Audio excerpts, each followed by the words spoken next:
And welcome to Rocky Top. The Vol Navy on the move. And Tennessee for homecoming back in action. The Vols have been playing much better football as of late. UAB's in town, the defending champions in Conference USA, to battle the Tennessee Volunteers. This is the SEC on ESPN. Beautiful night for college football. You're watching ESPN College Football Primetime, presented by Dr. Pepper. It's been a roller coaster year on Rocky Top. We take it way back to week one of the biggest upsets of the season. Georgia State came to town as a 25-point underdog, secured the victory. There was a loss to BYU in overtime at home as Tennessee got off to an 0-2 mark. Florida and Georgia really did a number on UT as well, winning those two games by combined 50 points. But then as of late, Tennessee playing a much different brand of football. They've won two of the last three, competitive at #1 Alabama. The question is, can it continue? And the question everybody wondering in these parts, with Kelly Stoffer, Lauren Sisler, I am Roy Philpott, is Tennessee back, my friend? I think it would be wise to pump the brakes a little bit on the is Tennessee back talk. Good signs are emerging. I think they've been more consistent, less peaks and valleys. This is a thing that has to happen, though, with Tennessee. You have to get better and more consistent quarterback play in order for this program to be consistently competitive. Well, Jeremy Pruitt certainly feels like his team is pointed in the right direction. 8-12 now in year two. They've won two of the last three. And, of course, he's done a great job recruiting, trying to turn the tide with a program that's really floundered going back well over a decade. And for Bill Clark at UAB, what a story. Incredible story, bringing this program back literally from the dead. Yeah, it was awesome hearing that story from Bill Clark yesterday. And Jeremy Pruitt, looking forward to that magical, in a sense, third recruiting class to kind of change the tide here. And I think this is a really nice matchup and two very good stories. A Chamber of Commerce evening here at Neyland Stadium. 49 degrees, a slight breeze. Let's play some football on a Saturday night. Vols won the toss and have deferred. UAB 6-1 on the season out of Conference USA, set to receive the football. And away we go from Rocky Top. Paxton Brooks hammers that one. And into the end zone for a touchback. Blazers will have it at their 25-yard line. And our first look at Tyler Johnson III, redshirt sophomore from Spanish Fort, Alabama.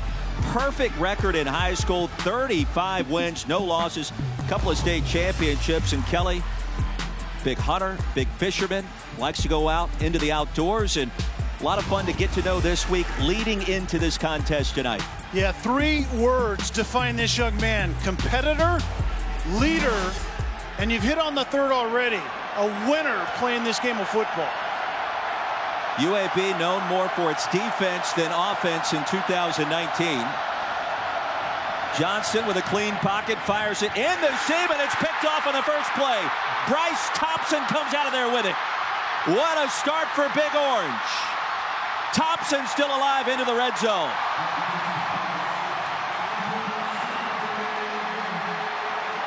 The first interception of the season for the sophomore from Irmo, South Carolina.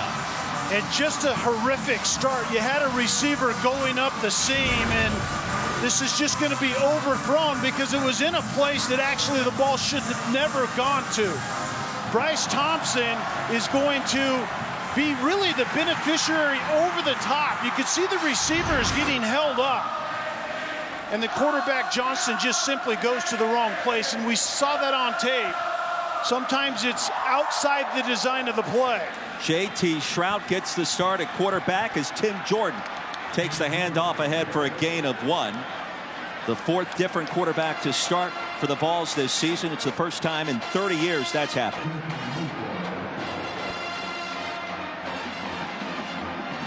Native of California, three-star prospect. Threw 11 passes a week ago in the big win against South Carolina. And Kelly, we could see as many as 3 different signal callers, maybe 4 tonight, depending on if Juwan Jennings settles in as the Wildcat. Delayed give and ahead for no gain, stopped by Tony Fair. It brings up third down. JT Shrout has huge arm talent. The thing he's had trouble with at times is getting through progressions in the pass game. So look for some max protection, really divide the field in half and keep Shrout to one side, but he gets to try to pay it off early in the red zone. Vols will empty the backfield on 3rd down. Shrout flush, crosses body, and a dangerous toss, incomplete. Contact. That'll bring up 4th down. And a great stand by UAB's defense, doing what they do best. They're a pressure team. They pressure the football in the run and in the pass, and you can see their edge rushers flushing Shrout out early. Shrout made a dangerous decision to throw that across his body. He was fortunate that didn't get picked off. Kelly, that was Jordan Smith with the quarterback pressure. This field goal attempt from 36 yards out for Brent Cimaglia.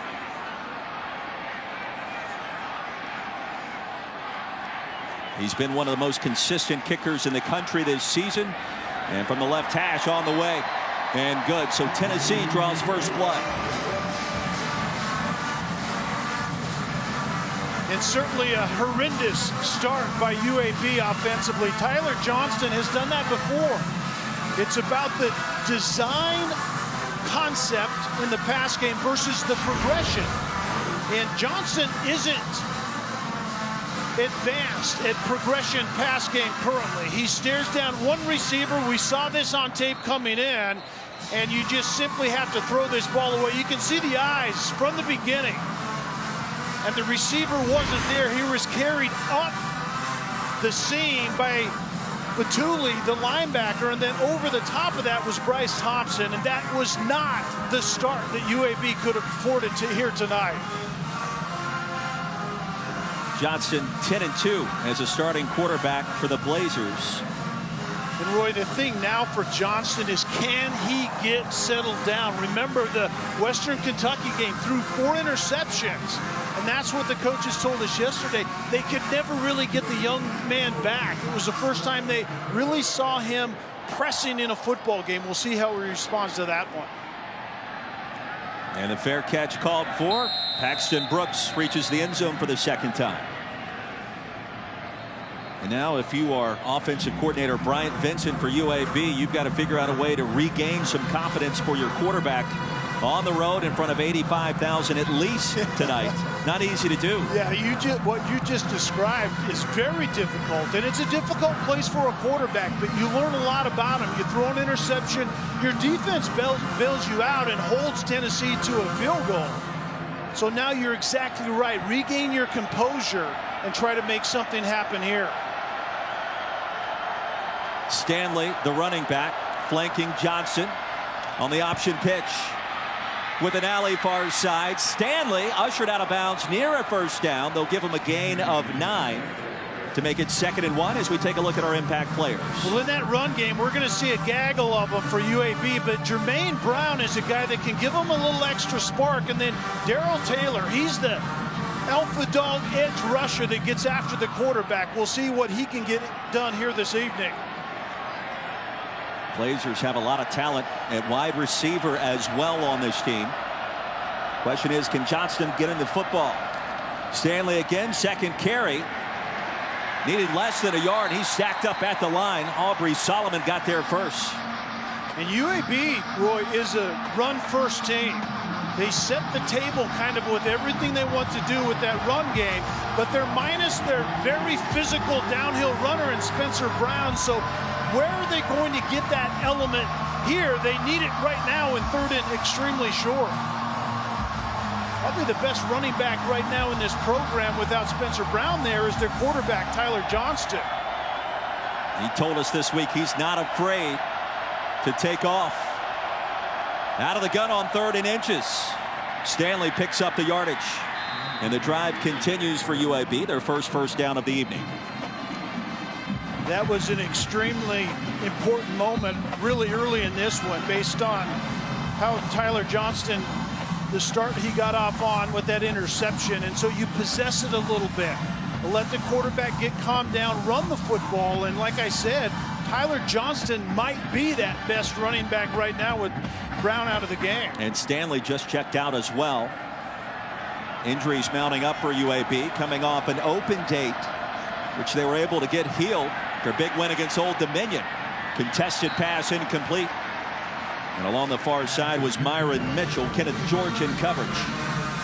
Extremely good coverage by Kenneth George. Press man on Myron Mitchell outside. It was the right place for Johnston to go with the football. Man-to-man outside, safety in the middle of the field. That's a good matchup, but Kenneth George gets the best of that coverage.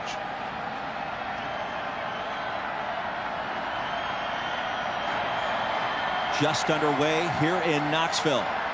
Critical game for the Vols, playing at home, trying to inch closer to bowl eligibility. And UAB is going to utilize a timeout. Timeout. UAB. It's their first timeout of the half. This will be a 30-second timeout. So Bill Clark, Bryant Vincent will talk things over. Tyler Johnson still without a completion now on the second possession for the Blazers. UAB coming in, Kelly, had an impressive 6-1. They've won their last 3 games. You mentioned the loss to Western Kentucky earlier. Only setback of the season. Bill Clark in year number 4 has them bowl eligible the 3rd consecutive year. And you see the defense, one of the tops in the nation. And all of this has been done under the conditions of extremely wide swings in personnel. They lost 35 seniors coming into this season because they had to refeed this program with junior college players 2 years ago. And so this was the worry year for Bill Clark. Can we get it going or keep it going under those conditions? And so far, so good. Mitchell in motion on 2nd and long. And Johnston fires. That pass is caught. Be a gain of 6 yards. It'll make it 3rd down and 4. Austin Watkins reels that one in. That was Siegel, high safety on the back end for Tennessee, and just choosing to play zone coverage, tackle the football and force another 3rd and 5 situation, and watch out for number 19, Darrell Taylor. Officially a gain of 5, 3rd down upcoming.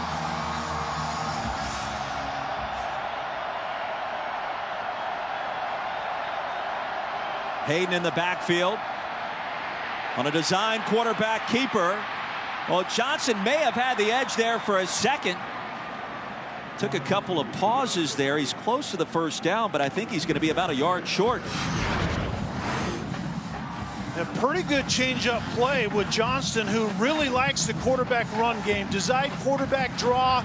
You're wrapping a lineman around, but Johnston has to understand this is not Conference USA. The speed is different, and this might have been a pretty decent time to go for it. Maybe a little bit too early in this one, but Johnson just made too many indecisive movements in that particular run.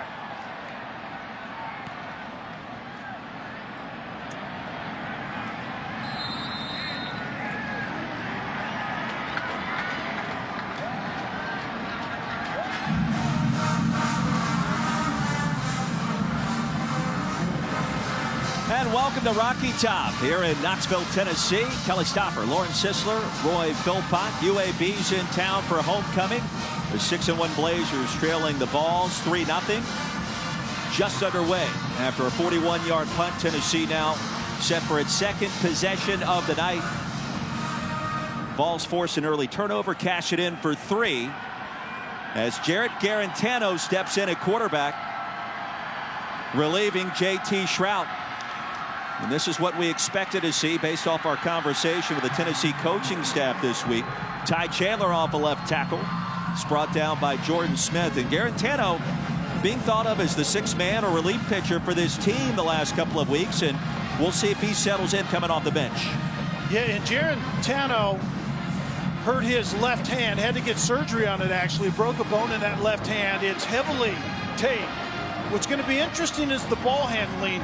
A right-handed quarterback going to his right, that's where the hand is going to come into play. They don't take a lot of snaps under center. 2nd down and 9.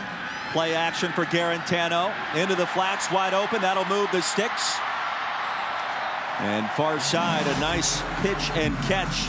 Dominic Wood-Anderson reels it in. As you see Garantano back in pregame, you get a good look at what he's dealing with.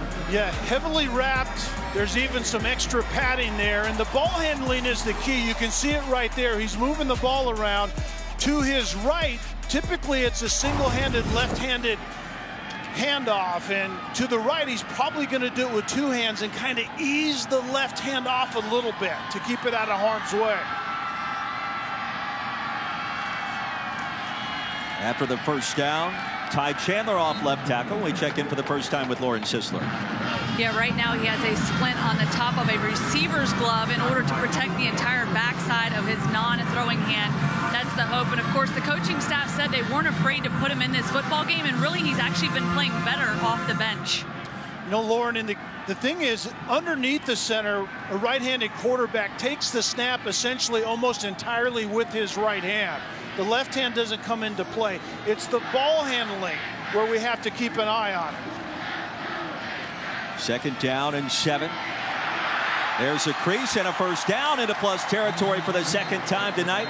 Oh, the Tennessee Volunteers, that's a gain of 13 with a tackle by Christopher Mall against Ty Chandler. And that's a good look at that ball handling. It's two-handed to the right side when typically that would just be a one-handed, left-handed handoff. We're not going to see much of that. And Chandler's going to be that guy that's the physical downhill rusher. Some flashes of good things earlier this year, but he has to be more consistent. From the 48, off a play action. Jennings, first catch, and brought down after a short gain as we take a look at our impact players.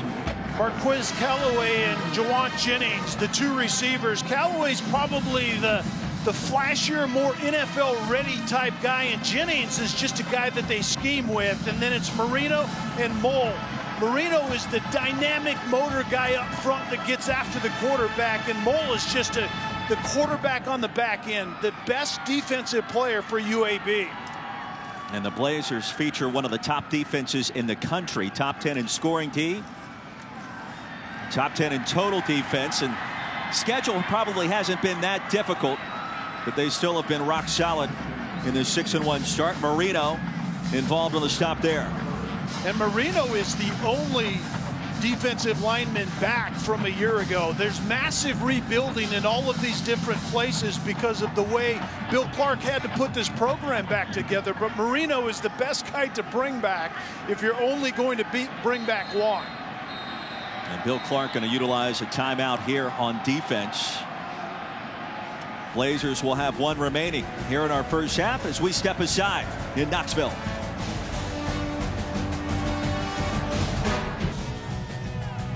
ESPN College Football is presented by Ice Cold Dr. Pepper, the official drink of Fansville.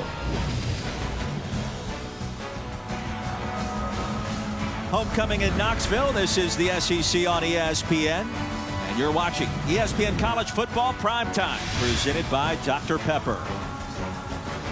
A beautiful evening on Rocky Top. A little homecoming parade. And a lot of excitement surrounding Tennessee football once again. They've won 2 of 3, competitive at #1 Alabama a couple of weeks back, and trying to get closer to bowl eligibility for the first time under Jeremy Pruitt here tonight. 3rd and 7. 7th play of the drive. Garantano has a crease. Will pick up the first down. The drive continues, and some nifty footwork there for the backup signal caller tonight. Yeah, Garantano doing a great job of, first of all, avoiding Garrett Marino, the high motor guy from his defensive tackle position, and Marino's hot on the trail of Garantano, and it's wise to get out of bounds. Remember, it's all about the left hand. Had surgery earlier this week, practiced later in the week, didn't get a lot of reps, but you have to avoid contact with that injury at all costs. After a gain of 8, Jordan right through the A gap with a nice gain on first down. And Roy, you can see that it's, remember the left hand with the right hand quarterback. The ball handling is the issue. Typically, Tennessee plays in the shotgun, so taking the snap's not that big of a deal, but ball handling going to the right is typically a handoff with the left hand, and Garantano is more about two hands going to that side. Extra padding doesn't help when the running back rips the ball away from you. Injury on that non-throwing hand occurring last week in the big win against South Carolina. On 2nd down and 6, minimal gain. Garantano quite effective coming off the bench, Kelly. Yeah, deep red zone. Muschamp's going to light him up last week with South Carolina. He knows he's going to take the hit. He has a play to Juwan Jennings down the field, and he takes the pop and completes the pass. That's the good of Garantano. That's what he brings to the table. The bad was, under that pressure, he damaged that left hand. It's been repaired, heavily padded here this evening. Amazing to have surgery on Sunday as a quarterback and play the following Saturday. 3rd and 4. Garantano wants it all. Heaves one deep towards the end zone and incomplete. Looking for Josh Palmer. He was blanketed by T.D. Marshall. T.D. Marshall has a lot of talent, loves to play press man, and does a great job down the field on this one. Matched up outside. That's who UAB is defensively. They're press man all over the place, and Marshall locks down Palmer. Palmer's more of that kind of speed wide receiver, deep threat outside, but impeccable coverage by Marshall right there. Samaglia perfect tonight. Drilled one from 51 yards out against BYU. This effort from 48, plenty of leg, and it's good. 2 drives, 2 field goals for UT. 6-0 Vols.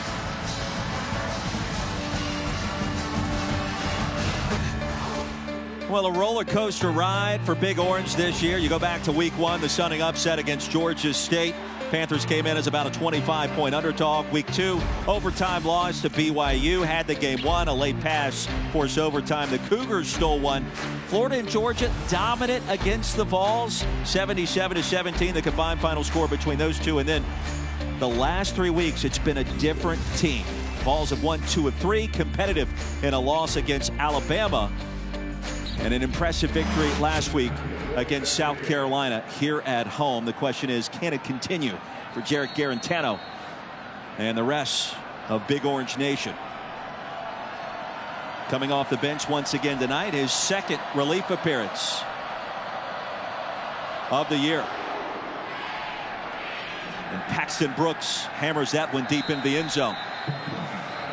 Well, great to have you with us tonight. Perfect conditions for college football. Kelly Stoffer, Roy Philpott, Lauren Sisler on the sidelines. And we're anxious to see, and we want to find out, is Tennessee truly back this season? I think you talked about it. I think there are some good signs emerging, but to be truly back, first of all, you have to be way more consistent at the quarterback position. But I think Jeremy Pruitt really likes what he's starting to see. He called it competitive toughness. We're seeing more of that, but there's a long ways to go. We have to pump the brakes on that. Is Tennessee back, Todd? And competitive toughness, something Jeremy Pruitt's talked about a lot in recent weeks. Pass is caught by Austin Watkins, his 2nd grab of the night. Jalen McCullough forced him out. Well, Roy, early in this one, I really think UAB's defense has been up to the task. If you give up 3s instead of TDs, typically you have a chance to win a game. But UAB's offense, on the other hand, has to find something to hang their hat on. After a gain of 6, Jermaine Brown on the field. The talented freshman from Mobile, Alabama. And the swing pass batted away. And that was dangerous from the get-go. Kevon Bennett swatted it down. And Bennett did a great job from his defensive line position, recognizing the quick swing screen to the right side.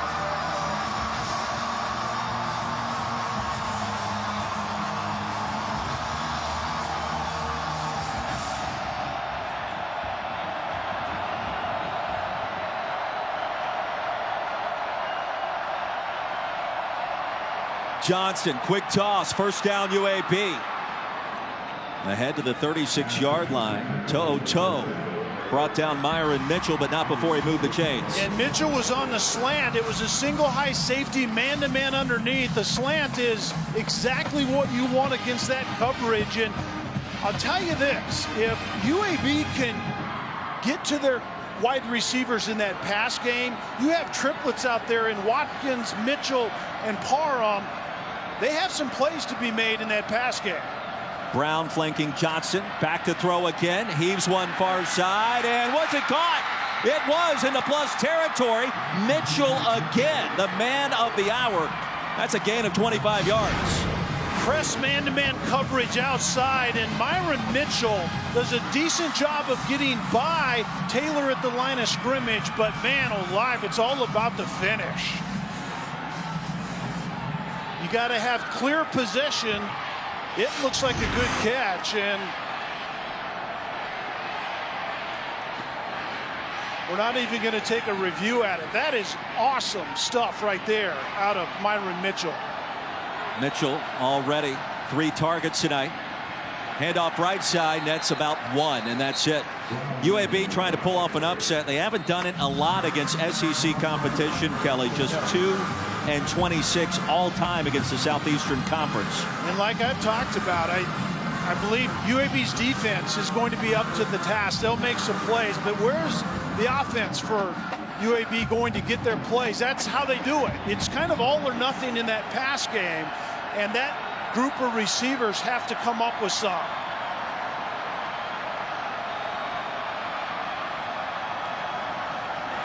Johnson, quick toss, incomplete. And a lot happening there. Garrett Prince, the intended receiver. Thompson in coverage. So we take a look at our impact players. Jermaine Brown is a converted wide receiver because of the injuries at that position, and more of kind of shimmy and shake at that position. And then Darrell Taylor is a menace off the edge. 16 career sacks, almost 24 tackles for loss, and a pass down like you're probably going to see right here. Watch for number 19. Taylor's been banged up with a knee contusion. He's out there tonight. Vols will load up the box on 3rd and long. Johnson, backside pressure, and down he goes. Darrell Taylor on cue. UAB cannot afford to live in pass downs. They're going to see a lot of number 19, Darrell Taylor, coming off the edge. He's actually classified as a Sam linebacker, but in this defense for Jeremy Pruitt, Sam linebackers are edge rushers, and Darrell Taylor is one of the best in the country. That sack, a loss of 6 yards, pushes UAB out of field goal range, or a chance to go for it on 4th down. Greenwell hammers this punt right at the goal line,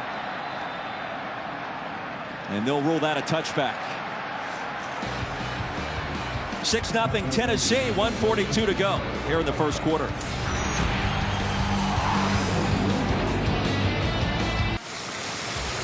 UFC 244 at MSG features the card of the year. The main event on pay-per-view has Jorge Masvidal taking on Nate Diaz starting at 10 Eastern, 7 Pacific.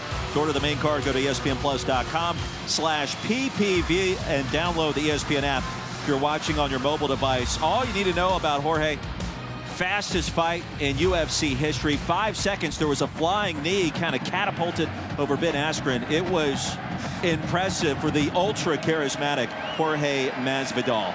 You'll want to tune in later tonight. Vols take over. Garantano remains in under center. Inside handoff and all kinds of real estate. A power run ahead for a first down, and Tennessee in business after Ty Chandler gains 31. A Tennessee offensive line that's been getting lathered up as of late, even though they're a little nicked up today. And Tyler Chandler can be this guy. He's more physical. He has flashes of this often this year, but it hasn't been consistent enough. But I think behind an offensive line that's kind of coming together, look for more of Tyler Chandler. Yeah, the junior from Nashville. His dad played football as a running back at Ole Miss. And on first down, he plunges ahead for a short gain of 2. Fish McWilliams with a tackle. work in progress this year for the Tennessee Volunteers on the offensive side of the ball. Yeah, that's called highly average in college football. You can see all those high 80s to low 100s is not good, but I think they're better as of late. But they need to be more consistent at the quarterback position. Once the quarterback position is more consistent, you'll see those numbers improve, I think, quite dramatically. And it has been an interesting year for Jarrett Garantano. A lot was expected of him in Jeremy Pruitt's second season. He has some talent around him. Backside pressure, and there's nothing he could do about that. Jordan Smith got there in a hurry for his 6th sack of the season. That's a loss of 7. Jordan Smith is 6'7", 250 pounds, and his length alone creates a mismatch. He's a disruptor, and he's just going to come off the edge. A stand-up edge rusher. Poor job by the young true freshman Morris left tackle that just whiffed on that protection. 15 minutes in the books here in Knoxville.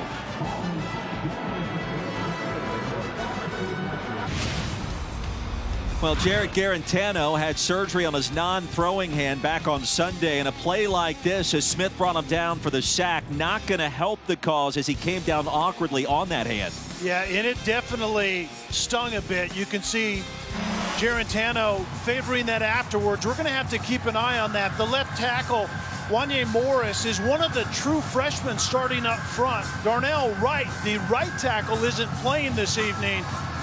Both tackles, true freshmen, and Morris got whooped on that play by Jordan Smith. Injuries up front have hurt Tennessee, especially tonight playing against this defense. Start of our second quarter, 3rd down and long. Garantano loads one up and sails that pass out of bounds. Josh Palmer, the intended target. Marshall had him covered nicely, and that'll bring up 4th down. And that's a throw that Garantano usually makes. This one just sailed a little bit on him.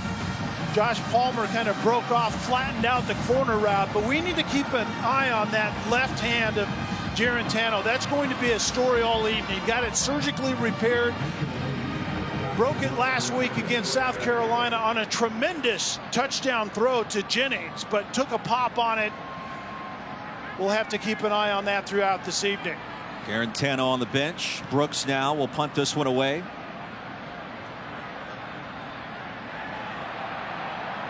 And that'll take a bounce into the end zone. UAB in search of offense. Can they find it? Don't forget to kick off your NFL Sunday on ESPN at 10 a.m. Eastern. So Randy Moss ranks the best catches of the weekend in college football.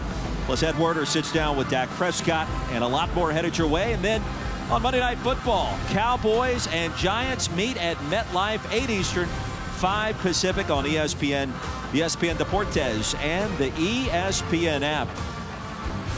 But little Daniel Jones is good. Moore is better. The number 6 pick in the draft. I think he's gotten off to a pretty good start, Kelly. Oh, I think he has, no question about it. You know he's been coached up by Coach Cott at Duke. There isn't any doubt about it. I agree.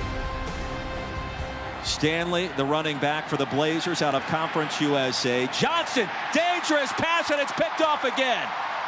Bryce Thompson got him the first time, and he got him again here for number 2. And what was Johnston thinking on that throw? There are so many times where Johnston really kind of makes up his mind in advance. It's a slight roll right, and Thompson is on the coverage and just blankets the receiver from the get-go. Thompson has coverage over the top, a safety helping him out, so he can afford to undercut that. And then it's a pressure late. But that throw wasn't really hindered or altered by that pressure.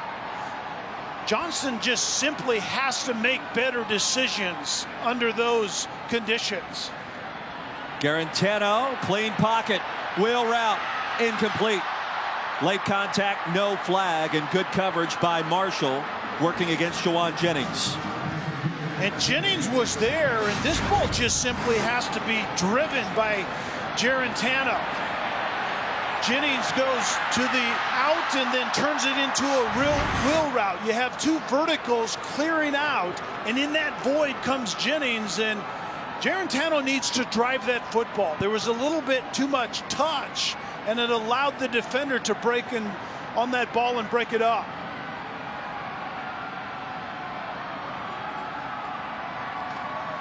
Out of the gun on second down. Garantano lost the handle, and fortunate to get it back as Tony Fair came crashing in. And Roy, this is another example of the ball handling that is difficult with the condition of that left hand.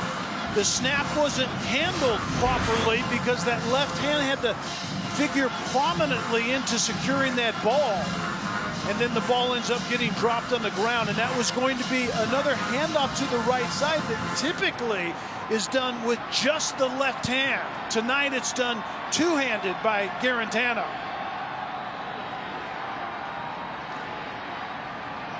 Third and 15.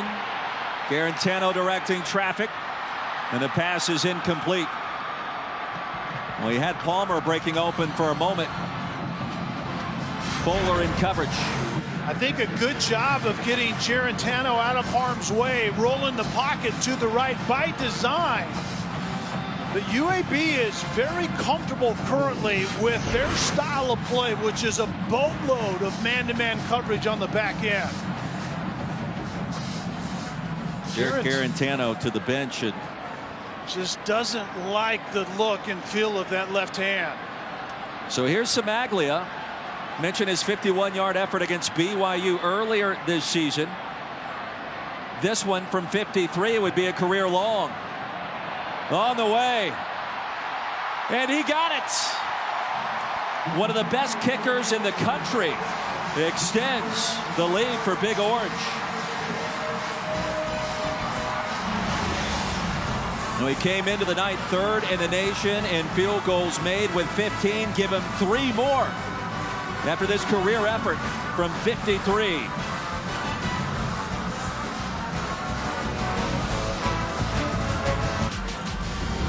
Here inside Neyland Stadium, you're watching the SEC on ESPN. And welcome back to ESPN College Football Primetime, presented by Dr. Pepper. Lauren Sisler, Kelly Stopper, Roy Philpott. 9-0 Big Orange out in front of UAB. 6-1 Blazers out of Conference USA, trying to secure a rare victory over the Southeastern Conference. 3 field goals for Brent Samaglia so far. Jarrett Garantano coming off the bench for UT as the fair catch is made. And that injured non-throwing hand, Lauren, has been something we've been watching all night. Yeah, you can see him down on the bench and a lot of discomfort with that left hand, kind of twisting his wrist around, grimacing a little bit, and certainly not feeling good about it. And as we reported earlier, he has a receiver glove on it with a splint over top of it to protect the backside of the hand, but he's definitely not feeling good right now. Yeah, Lauren, you can pat it up all you want, but if you get sacked and you land on it, all bets are off. And he certainly doesn't look comfortable currently. Watkins motions out top of the screen. Important drive for the Blazers and for Tyler Johnson, who turns it over again. A couple of picks. He lost the handle. Tennessee picks it up. And the Vols take over. And this is one of the ways that you could get Tyler Johnston going, is get him included in the run game with design quarterback runs, but you got to be able to secure the football. 2 brutal decisions in the pass game, and then just not handling the ball properly in the quarterback run game. Darrell Middleton forced the fumble. Solomon recovered it. And the Vols have forced 3 turnovers so far.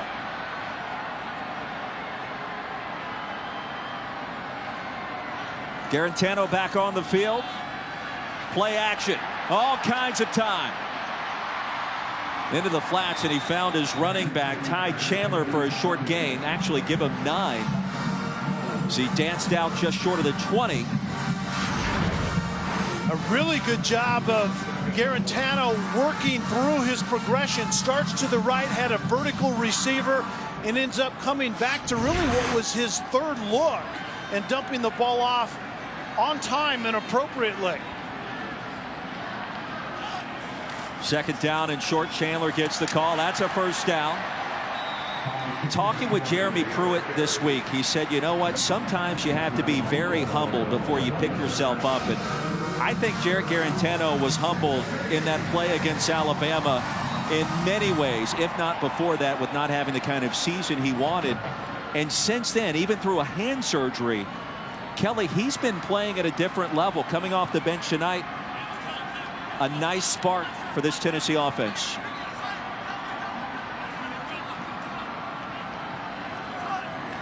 From the 14, Chandler bottled up and sent down quickly. And of course, those Tennessee fans watching tonight remember what happened against top-ranked Alabama. Fourth quarter, a chance to make it a one-score affair. He fumbles at the goal line on 4th and goal. Trayvon Diggs takes it to the house the other way. And it was a play in which Jarrett changed the play call. Not a lot of people knew what was going on. And Jeremy Pruitt had something to say to him coming off the sideline. That was well documented after the fact.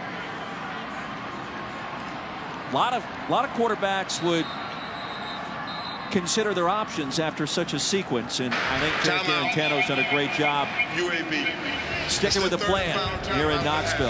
Timeout on the field.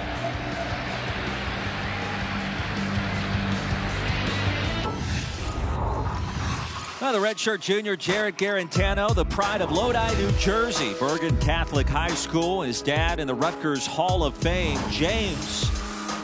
And Garantano doing a great job in terms of the high completion percentage, 62% in his UT career, 3rd in school history. Off to a 3-for-7 start tonight, but he has been a spark off of Jeremy Pruitt's bench. And we're keeping an eye on that left hand, surgically repaired just a few days ago. And Garantano is known for his toughness. That's one of his trademarks, and he's standing in there in the face of it under tough conditions with the condition of that left hand currently.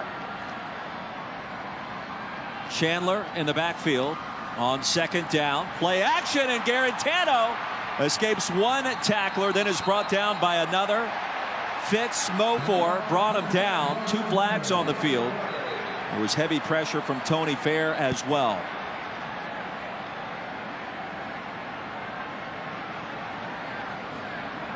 Injuries on the Tennessee offensive line have been an issue so far. After the play was over, personal foul, unnecessary roughness, defense number 1, half the distance to the goal line, automatic first down. And Garrett Marino is in there mixing it up a little bit, and that's the attitude that Bill Clark's defense has. The play is well overlaid with, and the left side of the frame, you'll see Garrett Marino come flying in. Absolutely was the right call on the field. But that's who UAB is defensively. They play with an attitude. They're always pressuring the football and whoever has it. And Marino is the ringleader of it all.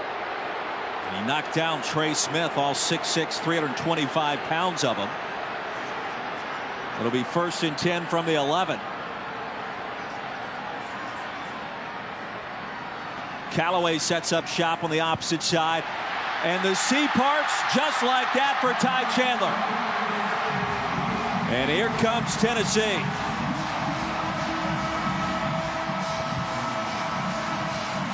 Good vision right here by Chandler. Block to the left, kind of washed down to the left side, and then the vision by good running backs to get back to the right. Point of attack is to the left. UAB had that blocked off, but it's the vision and the sense and the feet to get back to the right. Well done by Chandler. Already with 67 yards on the ground tonight. Came in as the Vols' leading rusher this season. Samaglia's extra point is good. And our new score, 16-0, 11:36 to go. In a fast-moving first half, Chandler, 3rd touchdown of the season. Tennessee off and running.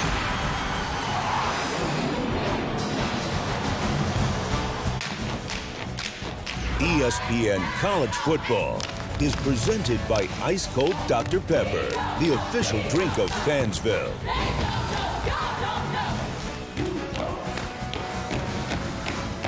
Well, what a scene it was Friday night at the UT Student Union, the 20th annual Southeastern Stomp Fest, with high-energy stepping performances by fraternities and sororities, all as a part of homecoming week here on Rocky Top. And Big Orange off and running to a 16-0 lead here. You were a frat guy. Did you do any high-energy stepping in your day? Well, we did. Worked with Delta Sigma Theta one year, and they were able to teach me a couple of moves as Myron Mitchell is brought down short of the 20. I appreciate you asking, by the way. Yeah, no doubt. Speaking of a stomp fest, if we don't get something better out of UAB's offense right here, that might turn into this. Well, basketball season headed your way. Number 3 Kansas, 4th ranked Duke at 7 Eastern. That is on Tuesday. And then top ranked Michigan State. Number 2 Kentucky follows. All headed your way Tuesday night as college basketball tips off. And we got 4, count them, 4 Hall of Fame coaches. Incredible. That'll be Tuesday as the college basketball season starts with the State Farm Champions Classic from Madison Square Garden. Important possession for UAB. Johnston under duress. Heaves one incomplete as Bryce Thompson, the cornerback blitz, got right in his grill. And Tyler Johnston hasn't had one moment to get comfortable, and Tennessee now isn't going to allow him to do that. The cat blitz off the short corner. Bryce Thompson just fires right now into the short corner. It's into the face of Thompson, but the pressure got there nonetheless. Led to the errant pass on the other end. Not the start Johnston wanted.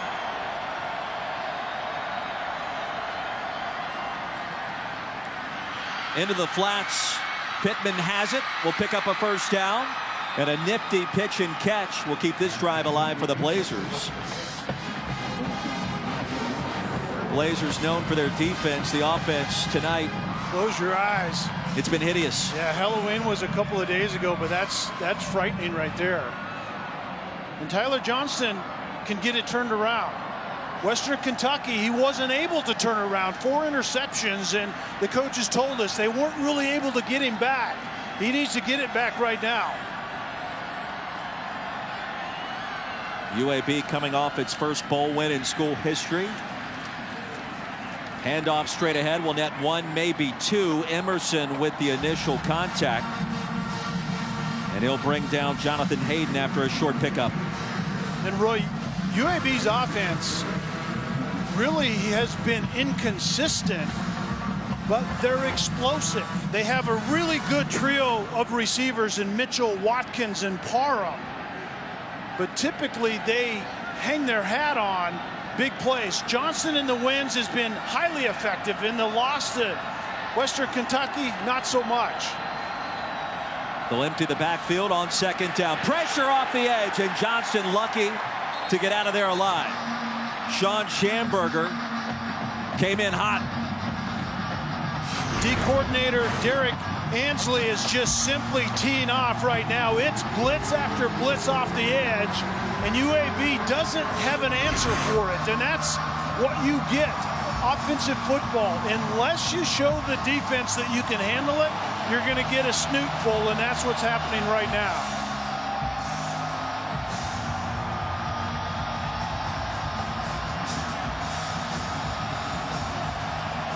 Crowd on its feet. Pressure. Johnston somehow escaped, but well short of the line to gain. To'o got there after a gain of 4. And it was Darrell Taylor bending the edge from the left side, the right side of the offense, just getting off quickly. And Taylor is that disruptive edge rusher. He's one of the best in the country, and UAB doesn't have an answer currently.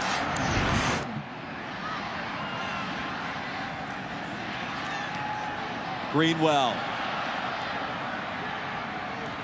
Callaway dropped it, but he was marching out of bounds in the process as one of the most explosive returners in the nation. And now we take a look at this week's college football rankings, brought to you by Goodyear. The top 3, all with an open date. Clemson crushed Wofford as expected. Florida, Georgia. What were your thoughts on the Gators losing in Jacksonville? It was interesting the way that Georgia handled it. I think it came down to a much better game than it was initially, but I just got the sense watching that game and listening to it that Georgia was in control from the outset. Big win for Utah, as you saw as well. Tim Jordan, the running back. Garantano under center on first down. Play action. And back across his body, right in the mid of Jawan Jennings. There was contact. And also a flag at the 40-yard line. Grayson Cash in coverage. Well, that ball just snuck in there on Jawan Jennings, didn't it? It looked like it did, and Garantano was under pressure on the other end, but we haven't heard a lot from Jennings. He's kind of that spark in the offense lately, you would expect. Pass interference. Defense, number 12. The ball is placed at the spot of the foul. Automatic first down.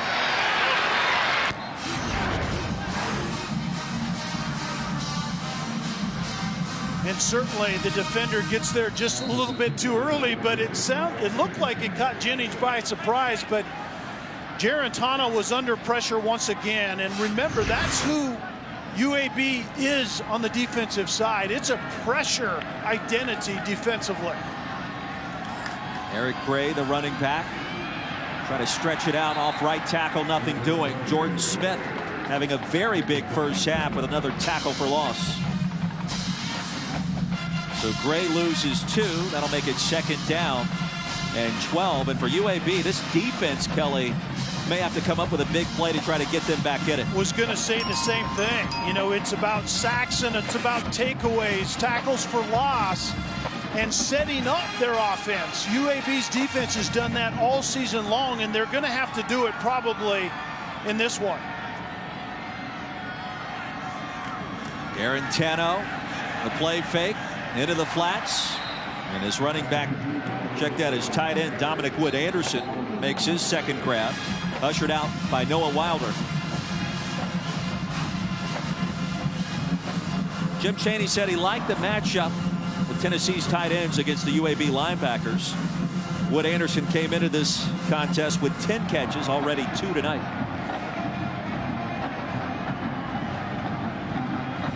I think Jim Chaney, Jeremy Pruitt waiting for more consistency at quarterback with this team. As you see, the offensive play caller for the Tennessee Volunteers was at Georgia a year ago. 3rd down and 8. Backside pressure and batted away. So a nice job by the Blazers defense to force a punt. The pressure coming in hard from Kyle Harrell. Harrell does a great job of giving a head fake out on the edge and then getting to the quarterback once again. The tackles, especially Morris, 64, the true freshman left tackle, has not held up well under that edge pressure. It's based on speed and quickness by UAB, and Morris hasn't handled it well this evening.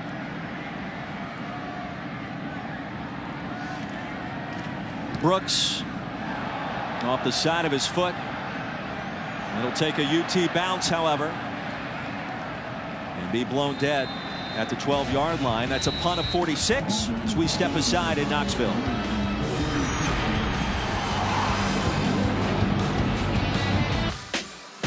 Well, Bill Clark talks about making history. Certainly he's done that, hired back in January of 2014. And then later that year, the program was shut down. He lost 66 players as a result.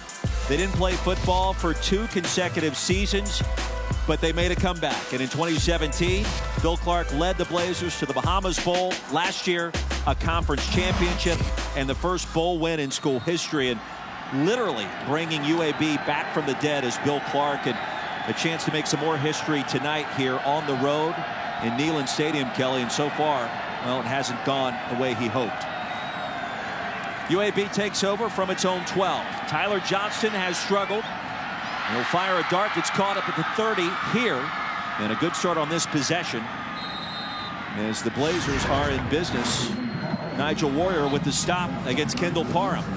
And Parham is running the deep over route, sprint to the right and throw an over route back to the left.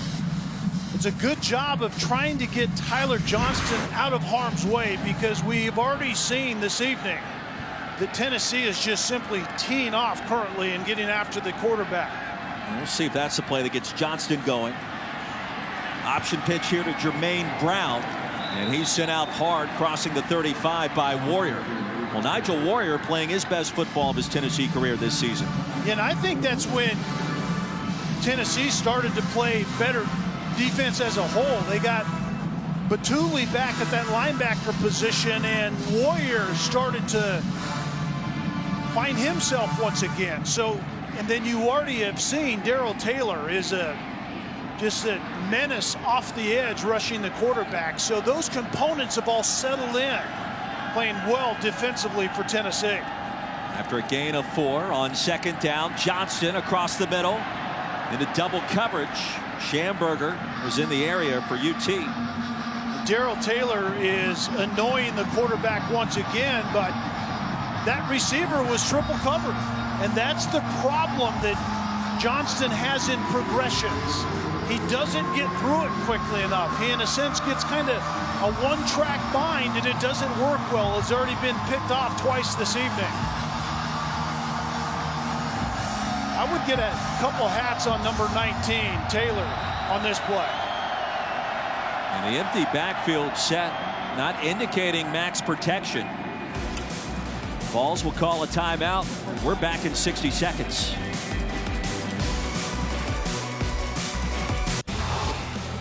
Well, a great night for the Tennessee defense. A couple of interceptions of Tyler Johnston already, both by Bryce Thompson, just a sophomore from Irmo, South Carolina. Yeah, and Johnston has a bad habit of getting locked into receivers. He tends to make up his mind and somewhat at times throw it blindly, and against SEC speed, that's not going to work well.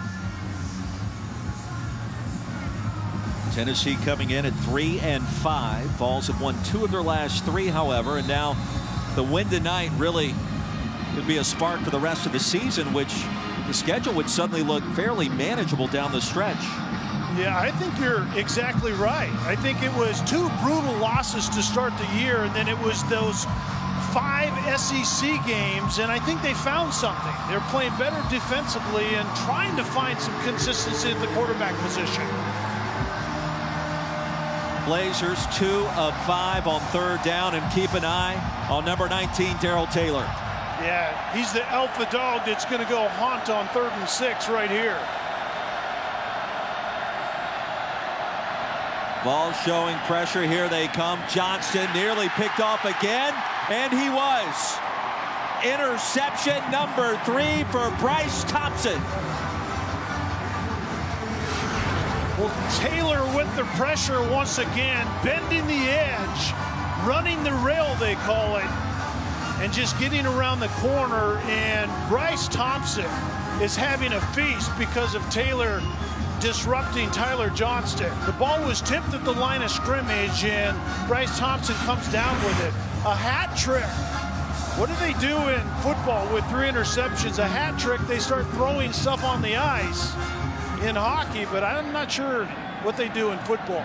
Thompson, the former 4-star prospect, paying big-time dividends, right place, right time, every time this evening. Garantano across the middle. Ball pops out late, and they're going to rule him down. Jawan Jennings with the quick catch. And that's a gain of 11. And Jennings really has been the spark as of late in this offense.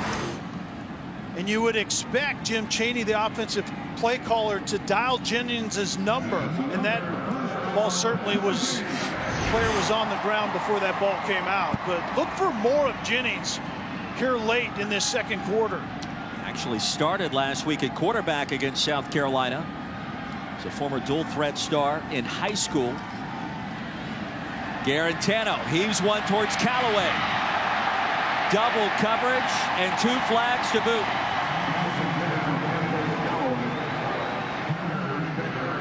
John Turner way down the field, trying to blanket the most explosive receiver on UT's roster. Pass interference, defense, number 14, 15-yard penalty, automatic first down. Callaway is the probably most NFL-ready guy, the most vertical speed, and Turner just panicked late All he had to do, he was in great position, Turner was, but simply find the football. Get into the grill of Callaway, turn around and find the football. Don't panic. And Turner panicked right at the very end. And the Blazers in a heck of a mess. Trailing by 16, penalized 3 times tonight already. And the first down handoff nets a couple. Tony Fair with a tackle to bring up second down as Ty Chandler gains 2, maybe 3.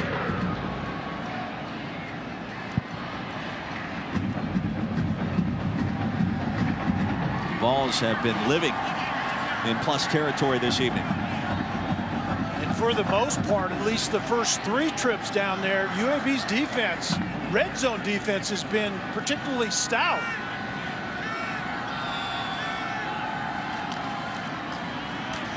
And a short gain will bring up third down.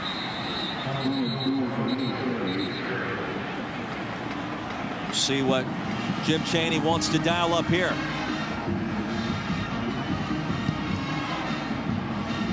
Juwan Jennings, you talked about it. He's played the Wildcat really well. This wouldn't be a bad time for it.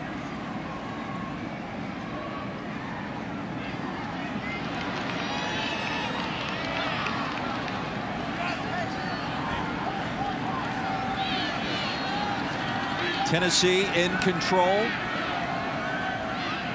The 16-point lead and trying to build on it right here. Empty backfield for 3rd and 6. Garantano off the back foot. Callaway has it. It's 1st and goal. Boy, did a great job, almost like a basketball player trying to grab a rebound, shielding the defender from his backside.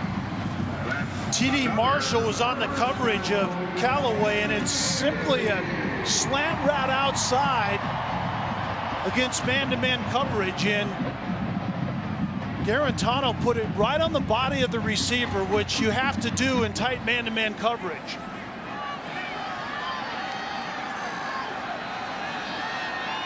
Power formation. Hossein gets it, stays alive, and brought down well short of the goal line.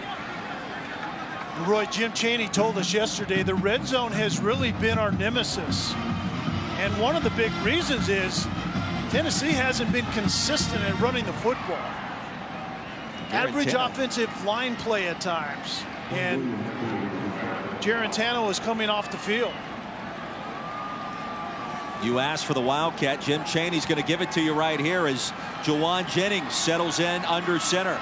This has been 100% quarterback Jennings run out of this formation.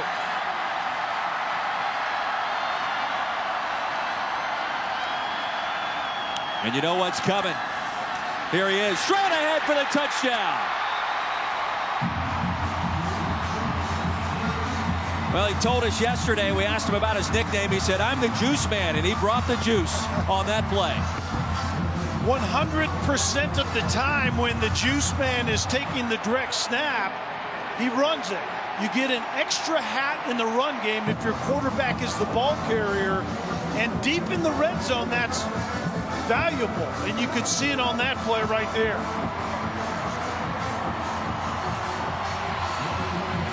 Now the Vols came in as about a 2-touchdown favorite, and they have exceeded those expectations and then some. Still in our first half against a team in UAB that came in at 6-1. Zamaglia's extra point on the way and good. Juwan Jennings can do a little bit of everything for this team. Yeah, the juice man really has been extra juice in this offense as of late, and offensive coordinator Jim Chaney has done a very good job of featuring that playmaker. I think Callaway is the best overall receiver. I think the best offensive player is Juwan Jennings. Benny Juwan Jennings from Murfreesboro, Tennessee, wanted to play here for Big Orange. His sister, of course, played at Kentucky and South Carolina as a basketball player, and right now top 10 in UT history in a number of important receiving categories. And we met him yesterday, somewhat of a, what is it, gregarious? Is that the right word? Loquacious. Personality? Yeah. Loquacious, there's another one. Infectious smile. certainly like to be on camera. We can go there as well. Good start for UT here at home on homecoming. As the kickoff swatted away awkwardly by Myron Mitchell. We'll send you to the studio and Kevin Connors.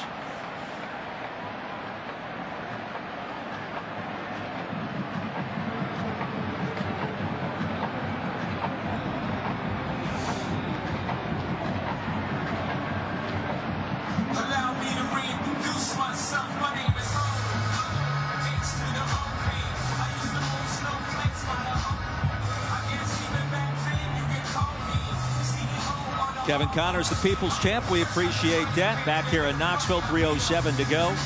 In a fast-moving first half with Kelly Stopper, Lauren Sisler, Roy Philpott inside Neyland Stadium. You've been telling me for several weeks now that you're the People's Champ. I'm not the People's Champ. That's Kevin Connors. Is that right? Oh, yes. I had that wrong for a few weeks now. Saw Kevin up in Bristol this week. He's doing great, and we're happy to send it his direction after a very eventful first 2 quarters in favor of Tennessee. And Smokey's been on the prowl tonight. Johnston standing at his own goal line, hands it off to Stanley. And he'll plow ahead for a gain of 4. Blakely with a tackle.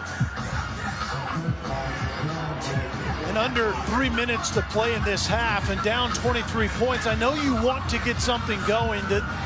This is the backed up type of situation where this game could get completely out of control. So right now, Tyler Johnston has to make really good decisions. He has not done that tonight. He's 35-0 as a starting quarterback in high school.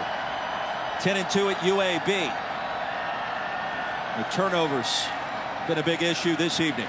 Stanley off left tackle, brought down by Toe. That'll bring up 3rd down. And I would really expect another run, probably a quarterback variety type run. Give Tyler Johnston an option, more of a true quarterback read type of situation at 3rd and 2.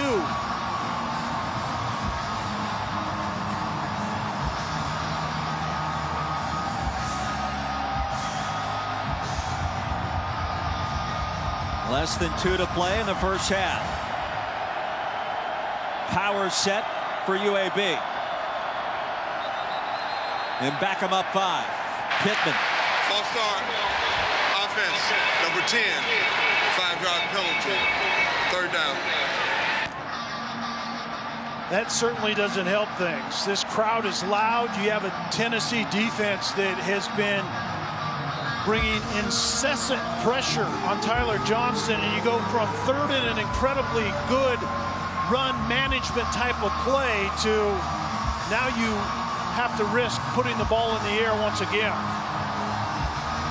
And can you afford that risk at this point? I think the only way you can is to get Tyler Johnston out of the pocket, split the field in half. And the handoff to Stanley. Bill Clark sensing exactly what we were talking about. That'll bring up 4th down. Yeah, and the counterpart of that is Tennessee is fixing to potentially get the ball back in really good field position with over a minute left in this half.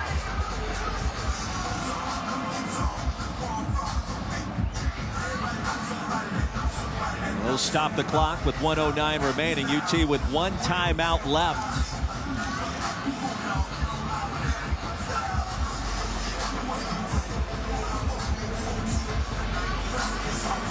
So now an opportunity for the Tennessee Volunteers to get something going again offensively.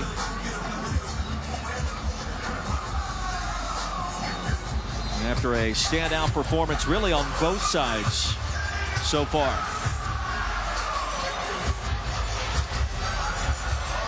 And Tennessee has blocked a couple of punts this year. One last week that Daniel Batule not only blocked it, but scored a touchdown off of it. Be alert right here in special teams. He told us this week it was the game of his life. As Greenwell sends it to Callaway. Has a couple of punt returns for touchdowns in his career. A solid effort here as he's ushered out at the 41. Let's take a look back with our Buick Drive recap. The big story, Bryce Thompson has put together 3 interceptions in this first half. And this third one setting the scene for Jawan Jennings. He's made a couple of grabs, also stepped in as a quarterback, scored a touchdown just a few moments ago, and Juice Man can do a little of everything. And we may see the Juice Man more on this drive. He closed out well on the previous drive deep in the red zone.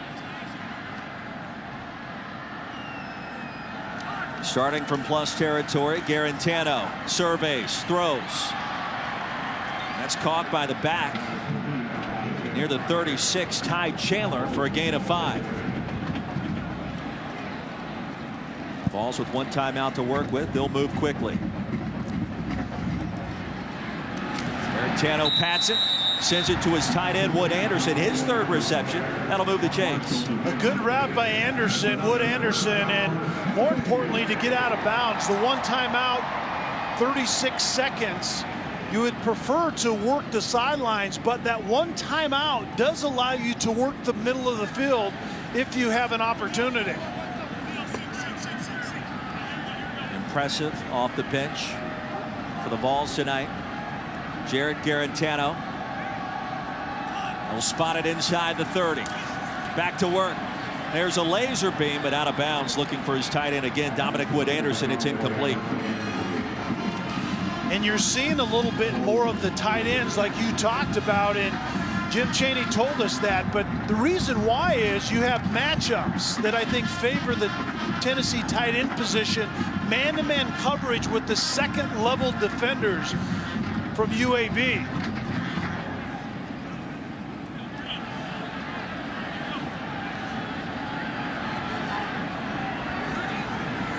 Vols have some winnable games left on the slate after this one. If they can close strong tonight, that bodes extremely well for postseason possibilities. Garantano buys some time. That'll move the chains. Jennings sent out near the 14-yard line. That's a first down. So he toasted TD Marshall for a gain of 15 yards. That was a good use of the pre-snap motion. You didn't see a lot of movement defensively, which means it's a zone. It was quarters coverage, and then Jennings is your zone guy. He finds voids in that zone, and that's what he did on this play.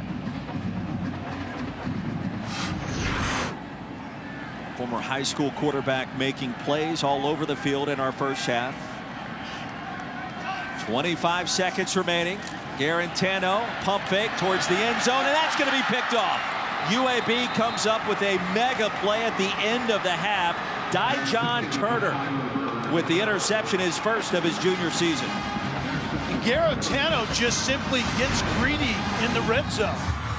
The swing motion outside by the running back kind of expanded the coverage, and Garantano, at the end of the day, Roy, you have to let your eyes make the final decision. What did I see? You may have a design that seems good, but at the end of the day, you have to see it well, and Garantano just simply did not right there. And Jeremy Pruitt giving him an earful once again. You know, he has 22 career starts. That's not the kind of throw you would expect from a player with that kind of experience, and this has been the issue at times this season. Exactly. That's exactly why Jeremy Pruitt is lighting his quarterback up. You've seen too much of that out of a veteran guy. Now, one of the few bad plays for Tennessee in our first half. The Vols are cruising against 6-1 UAB. 23-0, our halftime score. Garantano off the bench for the most part, doing a solid job. We'll send it back to Kevin Connors for the halftime report right after these messages here in Knoxville. Here in Knoxville, Tennessee, this is the SEC on ESPN. You're watching ESPN College Football Prime Time, presented by Dr. Pepper. A gorgeous evening for college football. Big Orange running away from defending Conference USA champion UAB.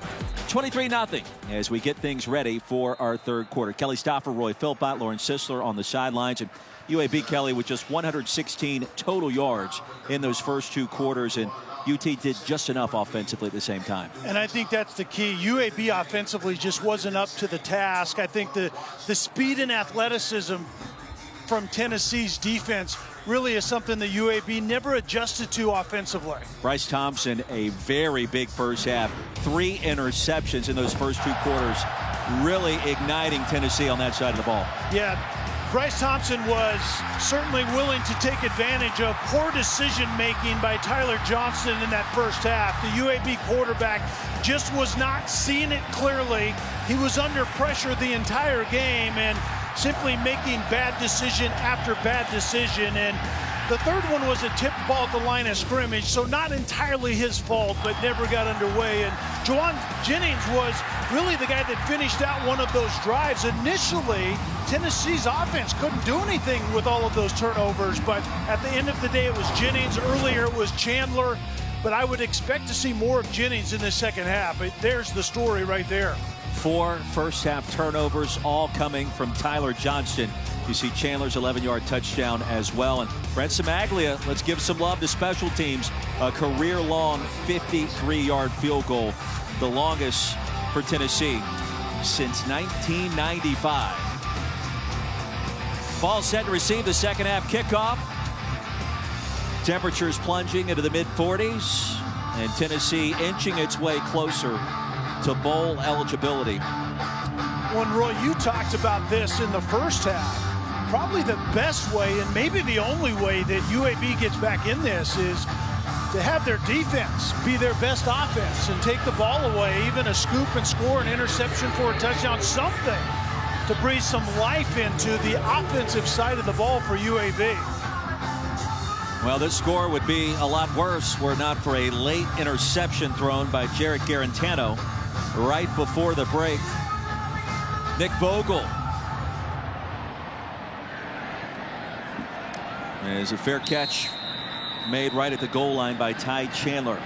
Down to Lauren Sisler. Lauren. Yeah, talking to Coach Pruitt going into the locker room, he really likes what this team is doing defensively, but he said offensively we've got to be more effective, more efficient running the football with just 67 rushing yards. He says we've got to find more consistency and more rhythm. Well, that consistency and the rhythm has to start at the quarterback position, and Shroud, number 12, is in the game currently. Well, you wonder, with Garantano having hand surgery back on Sunday, if we've seen him for the last time. As Shroud checks back in. He was the starter earlier tonight. And a handoff to Chandler. Jump cut. Will net 2 yards on first down. Well, Roy, that's a question at the quarterback position we may never get answered, but Garantano, was it because of the red zone interception, which Jeremy Pruitt, quite frankly, has seen too much of, or is it a 23-point lead and Garantano has that left hand that you have to worry about? There isn't any question about that.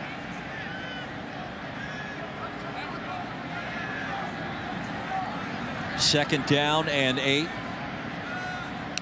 JT Shroud, a lead arm talent, still trying to understand the position as a young player. Ty Chandler picks up a first down. As you see Shroud, redshirt freshman from California, just north of Los Angeles. Number 48 quarterback in the country, according to the experts here at ESPN, and threw 11 passes last week in the big win against South Carolina. Just starting to find out more about JT Shroud.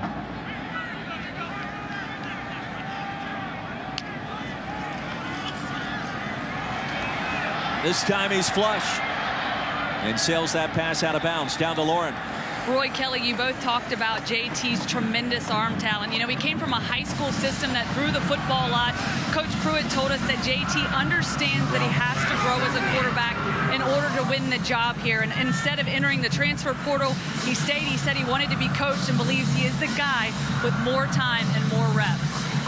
And Lauren, you remember that comment out of Jeremy Pruitt that JT Shroud knows his fleas. You have to know your weaknesses and play to your strength. We'll see if he can do that here. On second down, there goes Shroud. Nice athleticism as he plunges it forward for a gain of 10, and that should move the sticks.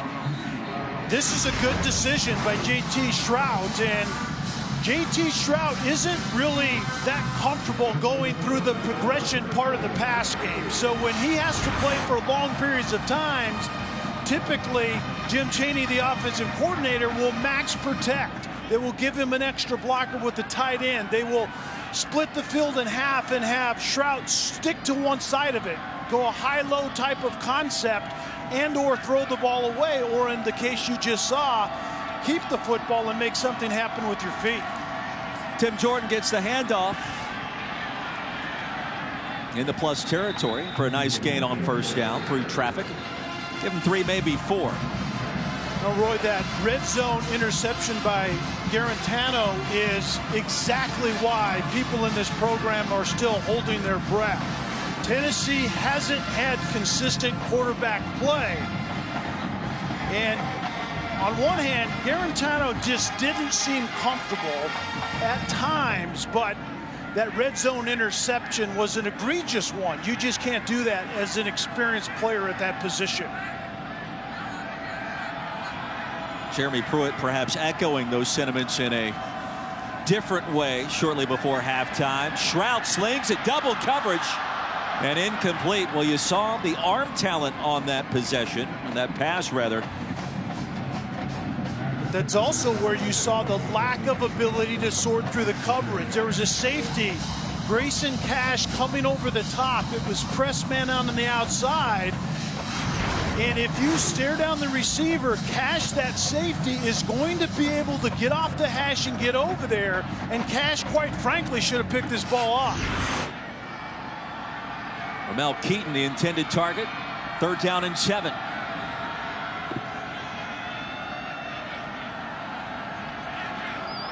Shrout will change the play. He's got to hurry. And a quick strike well short of first down yardage. Josh Palmer hauls it in at the 45, and let's see what Jeremy Pruitt elects to do on 4th down.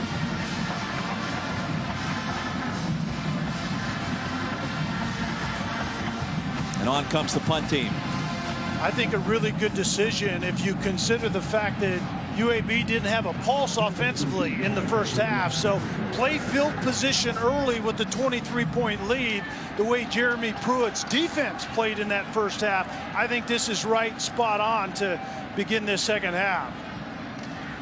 Myron Mitchell drifts back and will make the fair catch at the 10. Punt of 36, UAB football when we come back.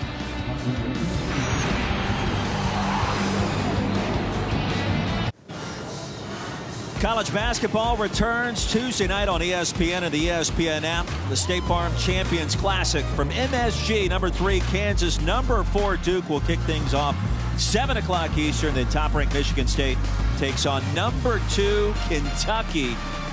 Let's tip it off Tuesday night, and it all starts at 7 p.m. Eastern. And the gaggle of Hall of Fame head coaches. As the kids say, that lineup is lit, right? Is that what they say? That could be a preview of the Final Four on Tuesday night. Wow.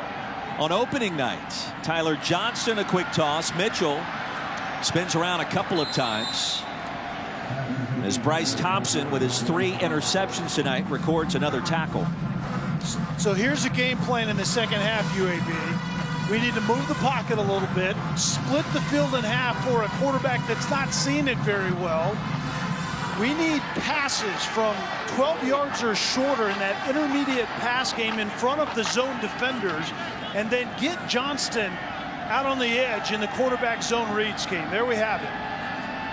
After a gain of 6, Stanley on the toss will pick up the first down as he tumbles across the 20.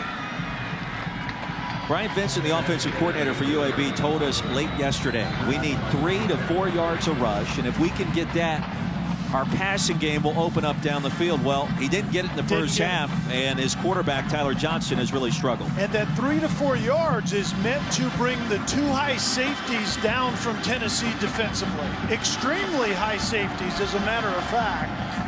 And Bryant Vincent would be happy with that 3 to 4 yard run game. Johnston has some receivers. This time he'll send it to Stanley as running back with a crease and another first down. Warrior and Thompson brought down the back, but not before he moved the sticks. So that's a swing screen, they call it, to Stanley. And so that's one of those intermediate pass games from 0 or even behind the line of scrimmage to about 12 yards. If UAB can be more efficient in that area, that will also force those high safeties to come down from Tennessee. Jermaine Brown, the new UAB running back. Here comes more pressure. Johnston brought down and slung down inside the 25. Sean Schamberger shot out of a cannon for another sack for UT. Schamberger is the nickel slot cover guy, and it's just firing. We saw the safety rotating down to that same side because Schamberger, the slot cover guy, was coming. The safeties are rotating to that side, and Schamberger gets scot-free to Johnston once again. How impressed have you been with the Tennessee defense tonight? Very timely pressure. We knew about Darrell Taylor rocketing off the edge. Nowhere to run. Johnston down again. Aubrey Solomon. He'll lose 3 more yards. Solomon is right there, and Daniel Batuli, the middle linebacker, was closing in as well. You don't have anywhere to hide if you're Tyler Johnston currently. We talked about it, Roy. Where are you going to get some plays to gain traction? 3 interceptions, a fumble recovery, 3 sacks. Tennessee's defense is finding themselves after the midway point of this season. Prince motions, top of the screen. 3rd and a long ways to go. Johnston under pressure. Finds the crosser, and Mitchell out of bounds short of first down yardage. Good pitch and catch, but well short of the line to gain. And Mitchell is signaling first down, but he forgot that that really good run after the catch was just getting back to the original line of scrimmage. At 3rd and 23, there aren't many plays that you can dial up to convert. Callaway drifts back to receive this Greenwell punt. One of the top return men in America. Take the fair catch of the 26. Tennessee football after a 38-yard punt after this.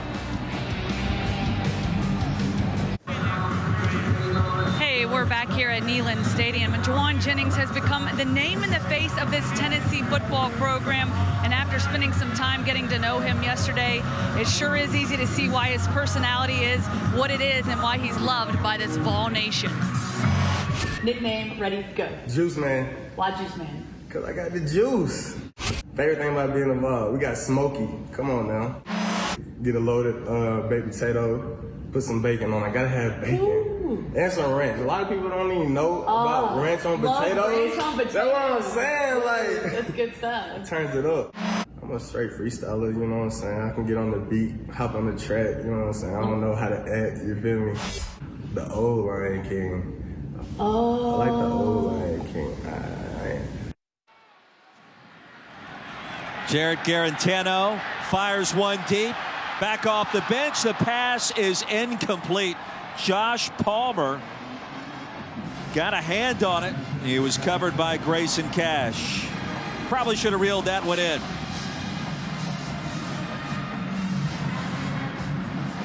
Juwan Jennings, the charismatic leader for this UT team this season. And impressive tonight. Yeah, and Juice Man is his nickname. I don't know if that's self-imposed or not, but he's been the Juice Man with this offense in the last probably 3 weeks of this season. Garantano remains on the field. A handoff to Tim Jordan. Back down to Lauren. Hey, and the juice man certainly speaking my language when it comes to food. It's no wonder why he's the juice man. He really gets this team fired up. You can see it on the sidelines. His motor is always going. And, you know, I asked him what life was like after football. He says, well, I'm going to play football for a long time. And when I grow up, I'm going to be a retired football player. And he says he might move out to Colorado, get a cabin, drink some hot chocolate. I don't know, Kelly, it kind of sounds like your speed up there. I'm doing that already, just in a slightly different state, the neighbor to Colorado. I live that already. You like some hot cocoa? I'm not called Juice Man, however. On 3rd down and 2, pass is caught, drive remains alive. And after a gain of 6 yards, Austin Pope has the Vols in business once again. Garantano, it's about decision making in critical moments.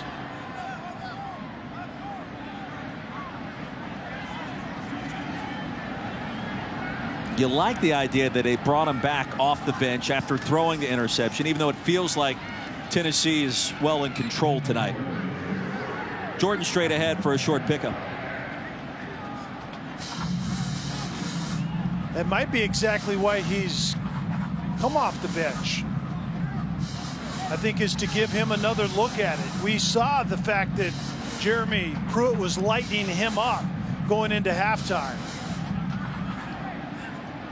We were also told by Jeremy Pruitt, this is our best quarterback, and it's really not even close. They need this guy to play well. And if you expect to get to postseason play this year, he's probably going to have to be the guy that gets you there. 2nd down and 8. Jordan, the running back. Garantano fires a strike. Juwan Jennings lost the football for a moment, gets it back into plus territory. That'll move the chains. And Jennings just coming on the slant route from his slot position, outside leverage, just runs away from the man-to-man coverage, and the quarterback finds him. This has been more of kind of the feel of what we've seen the last 3 games, with featuring Jennings a little bit more toward the end of that first half and to begin this second half. It's a gain of 18 yards.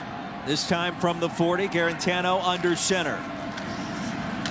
And a handoff to Eric Gray, the former 4-star running back, with a quick burst. Rolled down at the 34. That's a gain of 6. And Gray is a true freshman running back and brings a little spark in that run game. Probably has a little more speed than Chandler does, but the youngster has to learn how to pass protect. I asked Jim Chaney how Eric Gray was doing in that part of the game, because sometimes that's difficult for youngsters to pick up, and he said, I don't know, I haven't given him a chance to do it since he blew it against BYU early in the season. It's one of the secret skills of running backs. This time Gray bottled up by Tony Fair.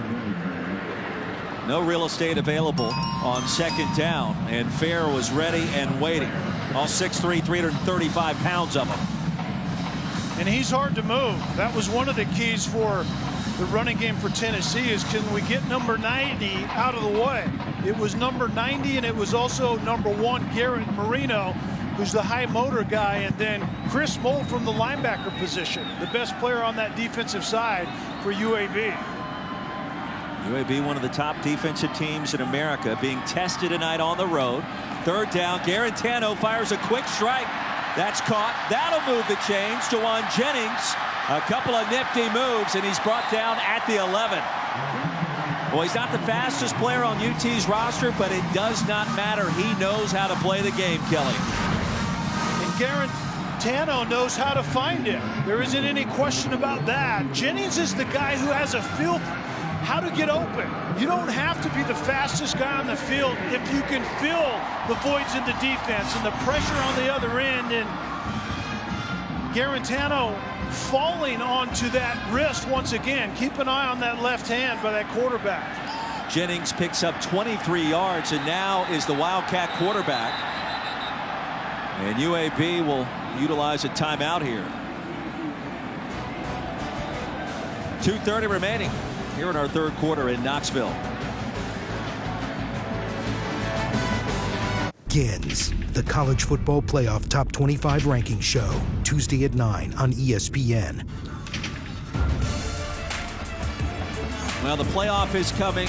The playoff is coming, and here's an updated look at our picks for the college football playoff if it were to start right now. And we basically agree at the top, and then the question is the first two out. Oregon right now being tested by SC, by the way. Penn State undefeated. What do you like here?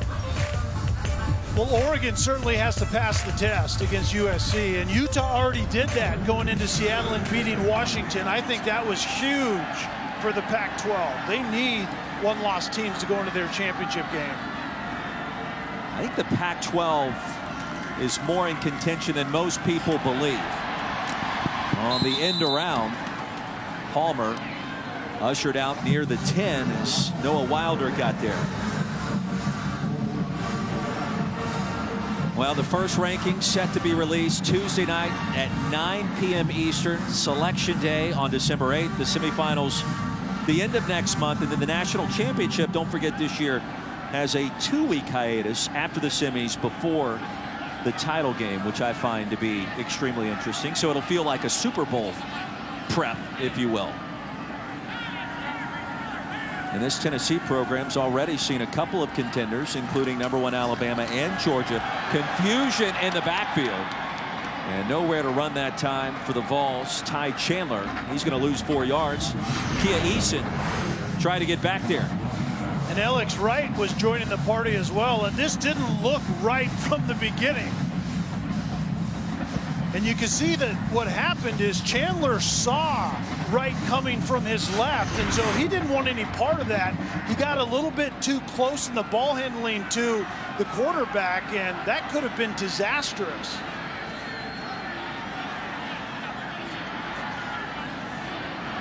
Gray, the running back, on 3rd and 10. Garantano fires a pass. End zone for the touchdown. Eric Gray hauls it in. And UT back on the board once again. The first career touchdown for the freshman from Memphis, Tennessee, Eric Gray. Well, this is what Vault Nation hopes that they continue to get from Garantano, is great decision making in the red zone. Eric Gray, the running back that has a little more skip in his step than the rest of them do, just simply leaks out leverages the defense, and Garantano finds him on time. The 3-time Mr. Football Award winner in the great state of Tennessee reaches pay dirt for the first time in his young career. And the Vols are pouring it on against UAB. Garantano on target. A laser beam to Eric Gray.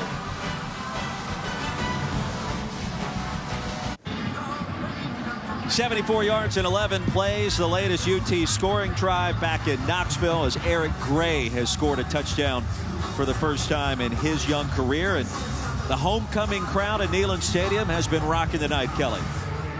And the good, bad, ugly tape will include in the good part this 11-play drive. That's a thing of beauty. Offensive drives tend to start self-destructing around play 8. If you can get past that and pay dirt, that's good stuff. Paxton Brooks, who showed a strong leg tonight, continues that trend. Don't forget, our top-ranked boxing main event tonight is for the WBC Junior Lightweight title. The champ, Miguel Burchelt, defends his belt against Jason Sosa. 10:30 Eastern, 7:30 Pacific, from Carson, California, over on ESPN, the ESPN app, and ESPN Deportes. Just 27 years young from Cancun. Burchelt 36-1, and right now ESPN.com's #1 junior lightweight.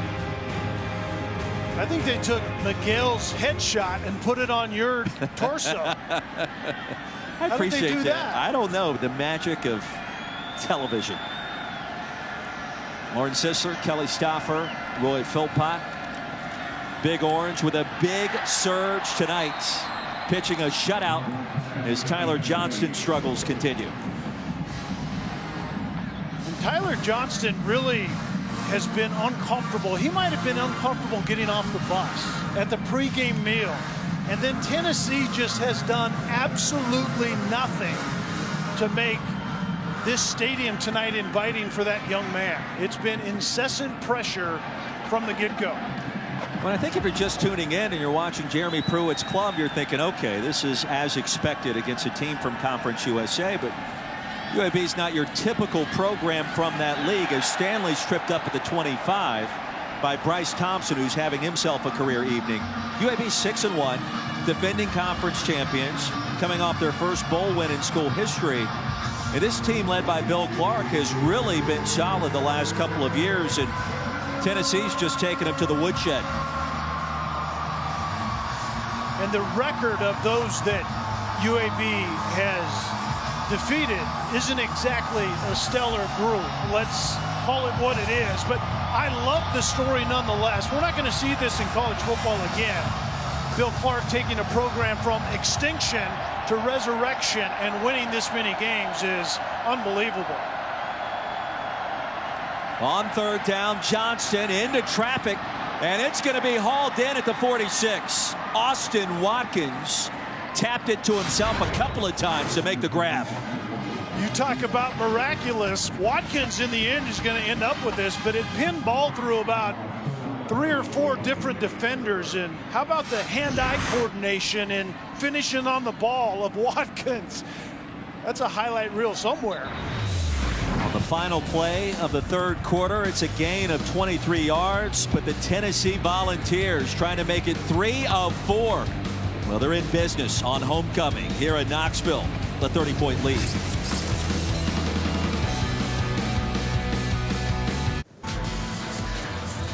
Back at Neyland Stadium, you're watching the SEC on ESPN. The start of our fourth quarter on Tennessee's homecoming. UAB with the football, and a reverse play to Myron Mitchell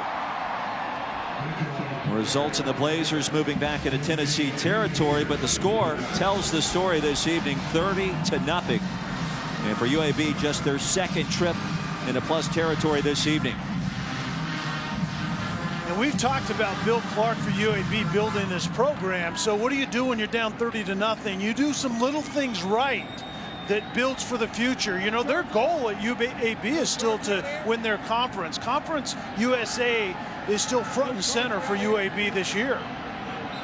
Larry Wooden, the running back, movement at the line. They'll back him up 5 yards. False start, offense, number 51, 5-yard penalty, still second down. That's Bryce Thompson, the corner, was coming off the short edge, having himself a night. I think he spooked a lot of people on the offensive side for UAB. Including Jacoby Jones. How about the night Bryce Thompson is having? Are you kidding me? 3 picks, gotten after the quarterback a few times. He's been physical, too. He has.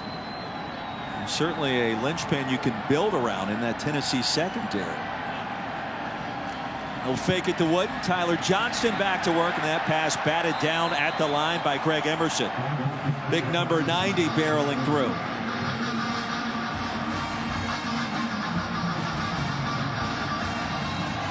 And Johnston appears to be banged up.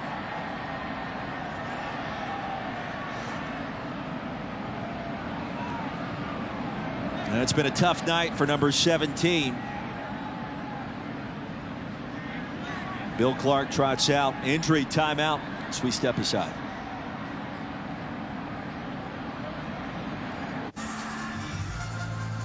Tough night for UAB, just got a little bit worse as Tyler Johnston III, the starting quarterback, needing assistance to get off the field after Latrell Bumpus rolled into the back part of his lower body on that last play, and he was blocked into him by Jacoby Jones on accident. And one of those things that happens, it came awfully late, kind of collateral damage that, quite frankly, it's amazing it doesn't happen more in football, but that was a brutal example of it. So here's Dylan Hopkins, who's only completed 1 pass this year, and that was to the other team. On 3rd and long, precarious situation. And a pass incomplete, and he did have a receiver breaking open for a moment. On 3rd and long. Well, Parham was in the area. Hopkins airmailed it. And we were talking at the break, Roy, about the only thing that could make tonight worse for UAB is losing their starting quarterback. We hope that's not the case, but UAB still has their sights firmly set on defending the conference championship. Greenwell's punt, end over end. Callaway will watch that bounce inside the 5. Worst starting field position of the night for UT after a 47-yard punt. Well, don't forget SportsCenter tonight after Top Rank Boxing with Michael Eaves and Zubin Mehenti.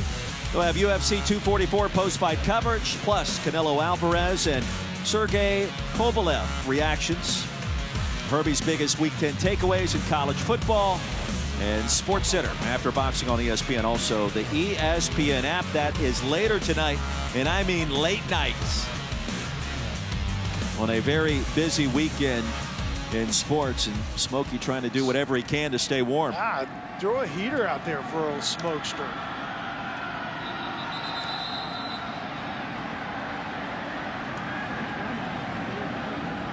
Garantano remains on the field. False start. Offense, number 73. Half the distance to the goal. First down. In Tennessee offensively, these are the little things that you want to see them doing right, even though they're up by 30 points. The pre-snap administration type stuff, the things that take discipline to not have a pre-snap penalty in a backed up situation. Those are the things that drive Jim Chaney nuts.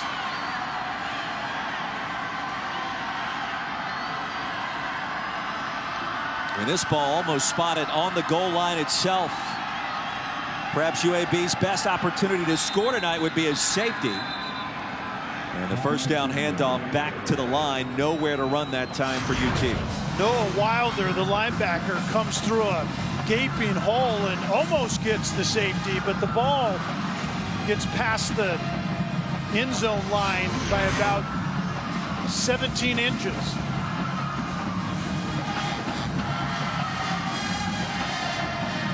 Thought it was more like 16 inches, but I'll take your word for it. Actually, a favorable spot. They gave him almost 3 feet. Blazers crowd the box on 2nd and 10. And the far side run. Chandler tripped up by Noah Wilder again, so a late flag on the field as well near the goal line. We'll check the penalty.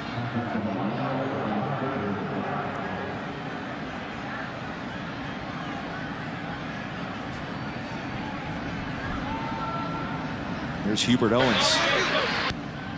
Personal foul, face mask. Offense number 81. Half the distance to the goal line. 3rd down. Austin Pope as Tyler Johnston walks off towards the UAB locker room. And at least a good sign he is putting pressure on both legs.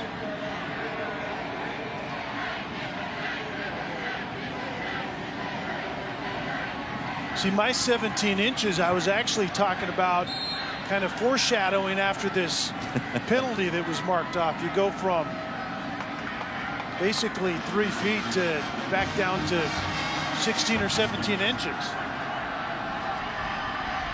Vols pitching a shutout. Chandler remains on the field for the Tennessee offense on 3rd down. And with a crease, a nifty run. Bolts ahead to the 10. Close to a first down, but looks to be about a yard short. Grayson Cash got there first for UAB. So when Tennessee goes into the film room on Monday, this drive will be highlighted. You're in a backed up situation. You have a pre-snap penalty. You have a boneheaded dead ball penalty by a tight end, face masking, and then you don't convert by about a foot. You can't do that and be competitive, especially in this conference. Mitchell back to receive this Paxton Brooks punt. And a low liner.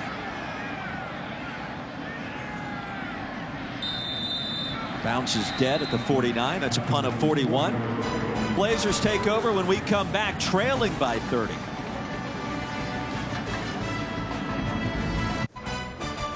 ESPN College Football is presented by Ice Cold Dr. Pepper, the official drink of Fansville.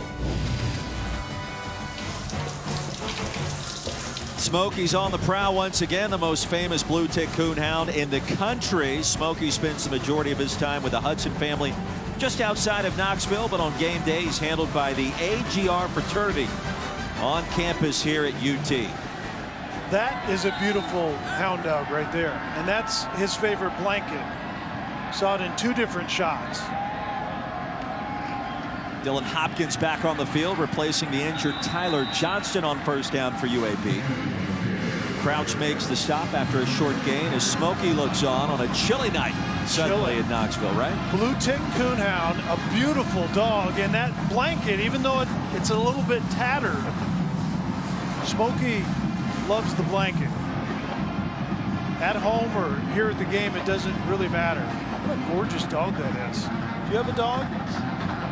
I do. I have a Boston Terrier, and he has many blankets that look just like that. As many dog owners can relate. Hopkins fakes the pitch and tumbles ahead back to the line. Crouch again, another tackle. My wife just sent me a picture of my dog sleeping on the couch, and that's not supposed to happen. Anxiety here in the booth. Daddy's away. They create really bad habits that daddy has to come home and undo.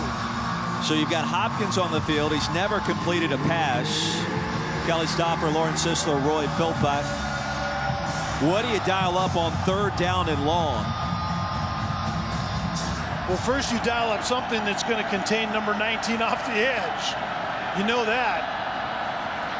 Well said as Hopkins fires a pass.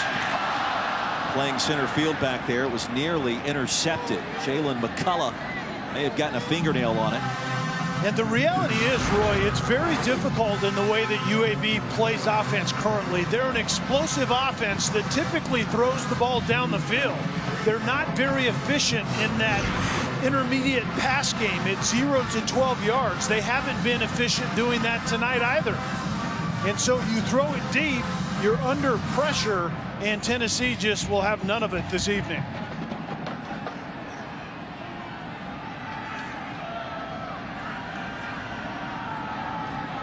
Wild weekend of college football continues. No upset here tonight at Neyland Stadium. Tennessee by 30.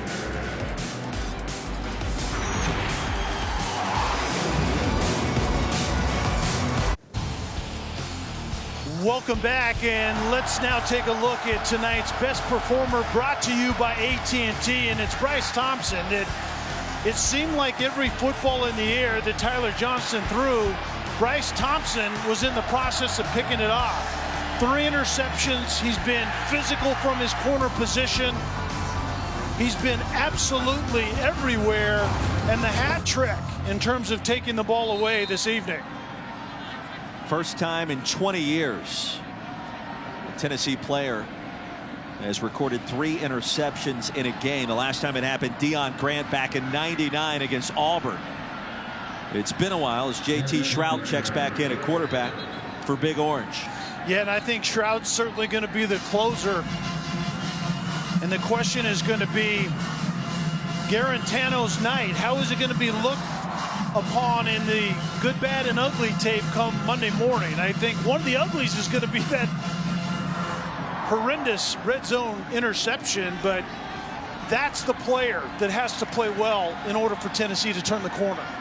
It's a gritty effort, having gone through hand surgery on Sunday. Garantano finishes the night 13 of 21, $147, a touchdown and a pick. As a 2nd down play goes nowhere, it'll bring up 3rd down and long. And Garantano is known for his toughness, and we know that part. He has great arm strength. He understands the system, but it's the decision-making at inopportune times that has put his team in jeopardy. If he can clean that up, then Tennessee can get some stuff going on the offensive side. And we've already talked about it tonight, Roy, about how Jeremy Pruitt's defense is beginning to play. Vols will improve to 4-5 after this victory. And content to let the clock bleed down on 3rd and long. UT 5 of 12 on 3rd down. As Shrout gets a snap and hands it off, Eric Gray sent down quickly. As we look ahead, you look at the rest of the schedule. Vols will go 3 and out here, but some manageable games coming up, even on the road at Kentucky and Missouri.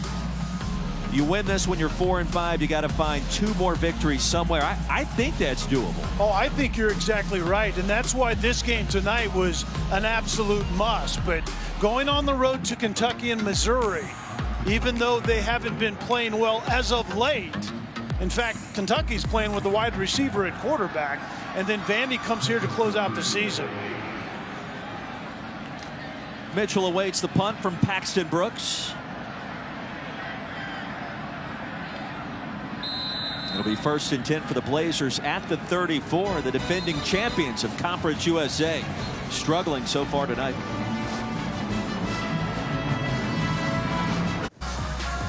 Now for our Fansville College football update, brought to you by Dr. Pepper. Mentioned it earlier tonight. Big win for Georgia down in Jacksonville against top 6 Florida.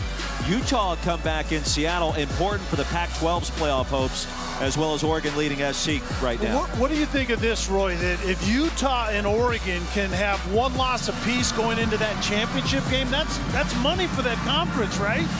It could be a chance to punch the Pac-12's ticket into the college football playoff. Also understanding that that conference may need some help in order to make that happen. But at that juncture, you have to think Utah and Oregon well into the top 10 and perhaps closer to the top 5.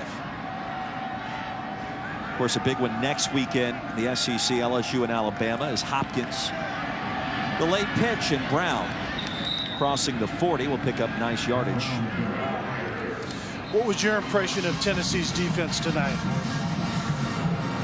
Surprising in the sense, pitching the shutout at this point, but the blitzing, the pressure that we saw from Derek Ansley, defensive play caller, and Jeremy Pruitt, of course, who also has a major hand in this defensive effort, was well timed. And I think that really was the difference in kind of getting to Tyler Johnston early.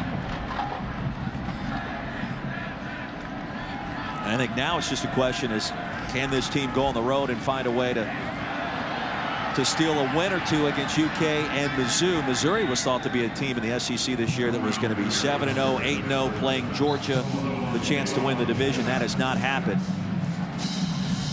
And so those games perhaps sneaky to try to win them both on the road. But if you can win one, close with Vanderbilt, you beat your in-state rival, so to speak, and that gets Jeremy Pruitt to a bowl game, which would be significant here, too. I think absolutely you're right. And I think the recruiting class that's on its way, Jeremy Pruitt's 3rd class, he talked about that's the year where you really create competition, which results in depth in the program. And this program needs that. In practice, when we were here earlier in the week, they don't look like Alabama and Georgia. And that's the difference, is they're not as good as in terms of look from athlete to athlete, and that's what Jeremy Pruitt has to change. It's about the Jimmies and Joes, especially when you're competing in this conference. Well, he signed the 11th ranked class in the country in this past recruiting cycle. Right now, UT's class listed as a top 20 squad with a lot of time left before the initial signing period, and you see those rankings. Impressive considering kind of what he inherited in trying to change the branding of this football program. Hopkins, a play indicative of this entire night as Mitchell dropped it.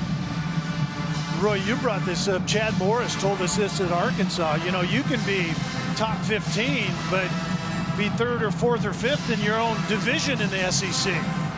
And that's what Jeremy Pruitt is up against. I think he has the right approach. It's just a tough sledding in this conference to get there. I think the one game that highlights that perhaps more than any really wasn't the win against South Carolina or the victory against Mississippi State here. Challenging Bama, the #1 team in the country, on the road. Aaron Tano has it 4th and goal at the 1. We all know what happened after that. If he scores there, it's a one-possession game. Instead, the fumble return for a touchdown, and everything changed there. But that at least demonstrates what we're doing here works. Yes, we need to get better. Yes, we need more talent, but there's some signs there that make you feel good about the direction outside of just winning games this season. Well, the Vols trying to get back to the national championship. Phil Fulmer led them there 21 years ago, back in '98, and since then you've gone through a myriad of coaches. Kiffin, Dooley, Cheney as an intern back in 2012. Then Butch Jones took over, Brady Hoke, and now Jeremy Pruitt. So you had 2 interim coaches in the mix, but 6 overall. And when Phil Fulmer left here and then returned as a athletic director, they expected a lot more. Pruitt's going to try to get them back to the glory years. Yeah, and let's be honest, it's about the Alabama defensive template that really is the cornerstone of what Jeremy Pruitt's trying to do here. Get back to what that sign says. Tough sledding lies ahead. Hopkins has that pass caught. And that'll move the sticks, and that'll be the first completion of Dylan Hopkins' career. And a gain of 13 yards to Myron Mitchell. And Jeremy Pruitt gave us an interesting kind of analogy of how he looks at things. He talked about clean play, and his defense is getting better at that, but they're not to those Alabama standards when that man was the defensive coordinator on that national championship team, but they want to head that direction, obviously. Hopkins feeling it and overshoots Mitchell deep in the end zone. Well, you ask about clean play, alignment, assignment, stance, eyes, first step, and snap. All of the key indicators we hear from coaches around the country, but everybody's got to do that. To have a clean play, all 11 players have to do all 5 of those things. And in the loss to Alabama, they were 7% clean. That's not good. The win against South Carolina was 24%, getting better. That Alabama team lived around that national championship team that Jeremy Pruitt was defensive coordinator of, lived around 40%. That's where this program hopes they're heading. Hopkins takes off and sit down near the 25. It'll bring up 4th down. Check that 3rd down after a gain of 6. And in this league, if you don't play lights out on the defensive side, second thing you have to have is incredibly consistent quarterback play. If you don't have those 2 things, you have no shot. And Nick Saban's standard, you know, the rising tide raises all the boats concept. Nick Saban has gotten a lot of coaches fired by the standard that he created in this conference. And Jeremy Pruitt is trying to ascend to that, but easier said than done. Hayden flanks Hopkins. UT trying to preserve this shutout, rather. Blazers will call a timeout. 4:01 remaining.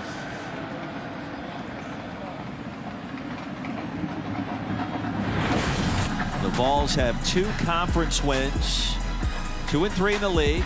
This win tonight moves Tennessee to 4 and 5 overall. We mentioned the trips coming up to Missouri and Kentucky still remaining on the conference slate, not to mention Vanderbilt to close down the year. So how many people in this program, or team, or people that follow this program, would have accepted Tennessee being in the middle of the pack in the East Division in this conference in year 2 of Jeremy Pruitt? I think most of them, except for those that think more highly of themselves than they should. I agree with that. Most Tennessee fans would agree with that, especially this young man here. The issue was the start to this season, losing to Georgia State and then to BYU in overtime in a game that you could have won several different ways, giving up that 65-yard touchdown pass with just a couple of seconds remaining. As overtime was forced by the Cougars. So at 4 and 5, that's good, but it could have been a lot better as the drive continues with a 3rd down completion to Kendall Parham. So gain of 14 yards, but those 2 games at the start of the season really soured a lot of fans on 2019. Yeah, the ship was taking on massive amounts of water after 2 weeks, no doubt. And it's not just losing those games, it's how you lost those games. Not all losses are created equally, and those were some of the worst that you can get. Hayden sent out quickly by Solon Page after a gain of 2. Feels different tonight, though, and Yeah. it started to look a lot different in the last month. In the 5-game SEC gauntlet that they had to run after those 2 brutal losses, I think they started to find their way a little bit. I think they got healthier defensively, which certainly mattered. And then offensively, they're just simply in the process of getting more disciplined in the little details that go into playing consistently good offense. Mitchell motions out on 2nd down. Blazers trying to avoid the shutout to the end zone. They won't do it here. That pass incomplete, looking for Austin Watkins. You know, Roy, the team that lost to Georgia State and BYU wouldn't have been competitive anywhere along the way this season. But the team that we're seeing really the last 3 weeks, and you can see the Blazers, the last time they were shut out, it's been a long, long time ago.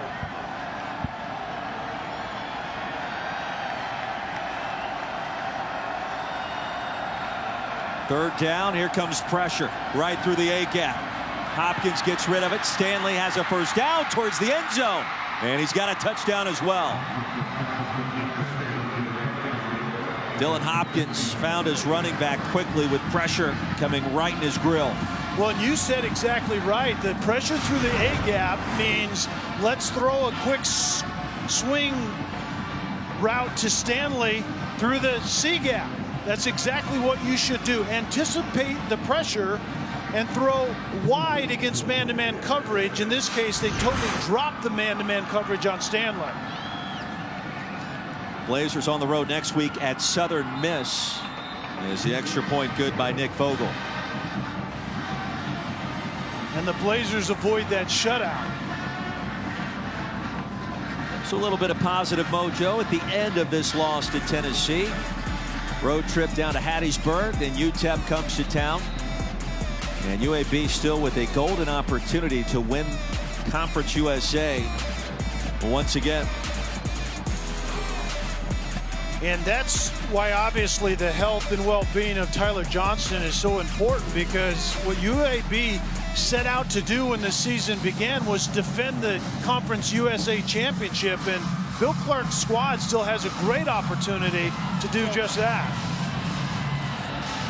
Blazers, a young team. They lost 35 players from last year's Conference USA title winner. How well did you like that man? He was great, and we expected him to be great because you have to have a certain kind of personality to do what he's done. To bring your program back after a 2-year hiatus, to win a bowl game for the first time in school history, Boca Raton Bowl last year. He told us last night, we want to be a national program. We're not seeing it this evening, of course, but there's been a natural progression, as you see right there. They won 11 games last year. Yeah. That's impressive just 2 years back from not playing football. And just kind of wrap your mind around the fact that this program was extinct. And that was the man charged with bringing it back to life. And in 2016, this amazing time where you're putting a team together again and you're scrimmaging against yourselves every Saturday the entire year. I get tired of looking at my teammates in spring practice or fall camp. I can't imagine doing that for an entire season. And then the excitement of 2017 kicked in, and a lot of games have been won by Bill Clark since and his squad. Balls are throwing it. Andrew Craig's going to catch it and into UAB territory. It's a gain of 29 yards for Big Orange. 30 seasons as a high school and collegiate coach. You see the record in Birmingham.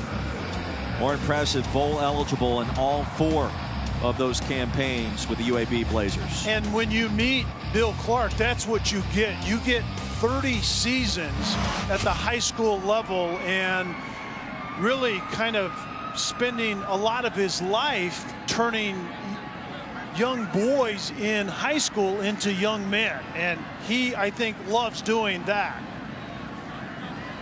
So after the grab by Craig, inside handoff to Gray, and down to Lawrence Sisler we go.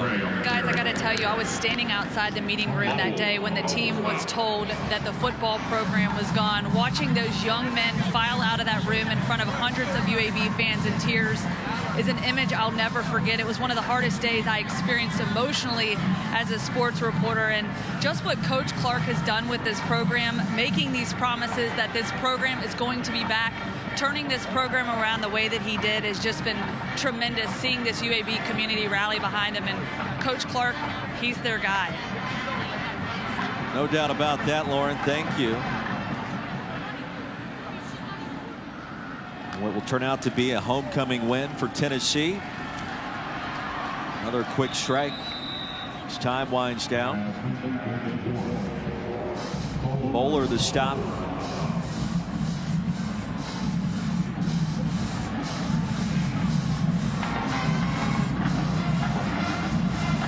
For the reception by Jacob Warren, a fourth-string tight end. Big night for the UT defense. 3 picks by Bryce Thompson. The big early story. And Tennessee with momentum now, having won 3 of 4 games. Headed towards the heart of November. The popular saying this time of year, they remember November, and a chance for Jeremy Pruitt really get this program to turn the corner if he can finish strong, and easier said than done. False start, offense, number 68, 5-yard penalty, 3rd down.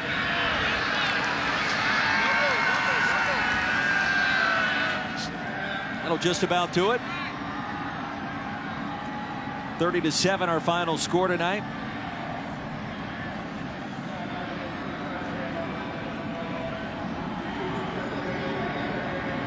Three seconds. With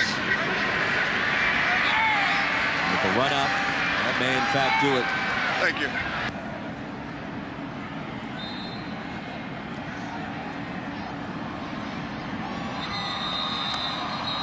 That's it. 30-7 the final score. Big win for Big Orange on homecoming, as Tennessee improves to 5-0 lifetime versus UAB. 2 old friends meet at midfield. Bill Clark and Jeremy Pruitt coached against each other in Alabama high school football. And the Vols with a chance in Jeremy Pruitt's second season to get to a bowl game. Defense was stifling. Bryce Thompson with 3 interceptions. Final score, Tennessee 30, UAB 7. For Kelly Stopper and Lawrence Sisler, I'm Roy Philpott saying good night from Knoxville. The Vols, the big winners here at home.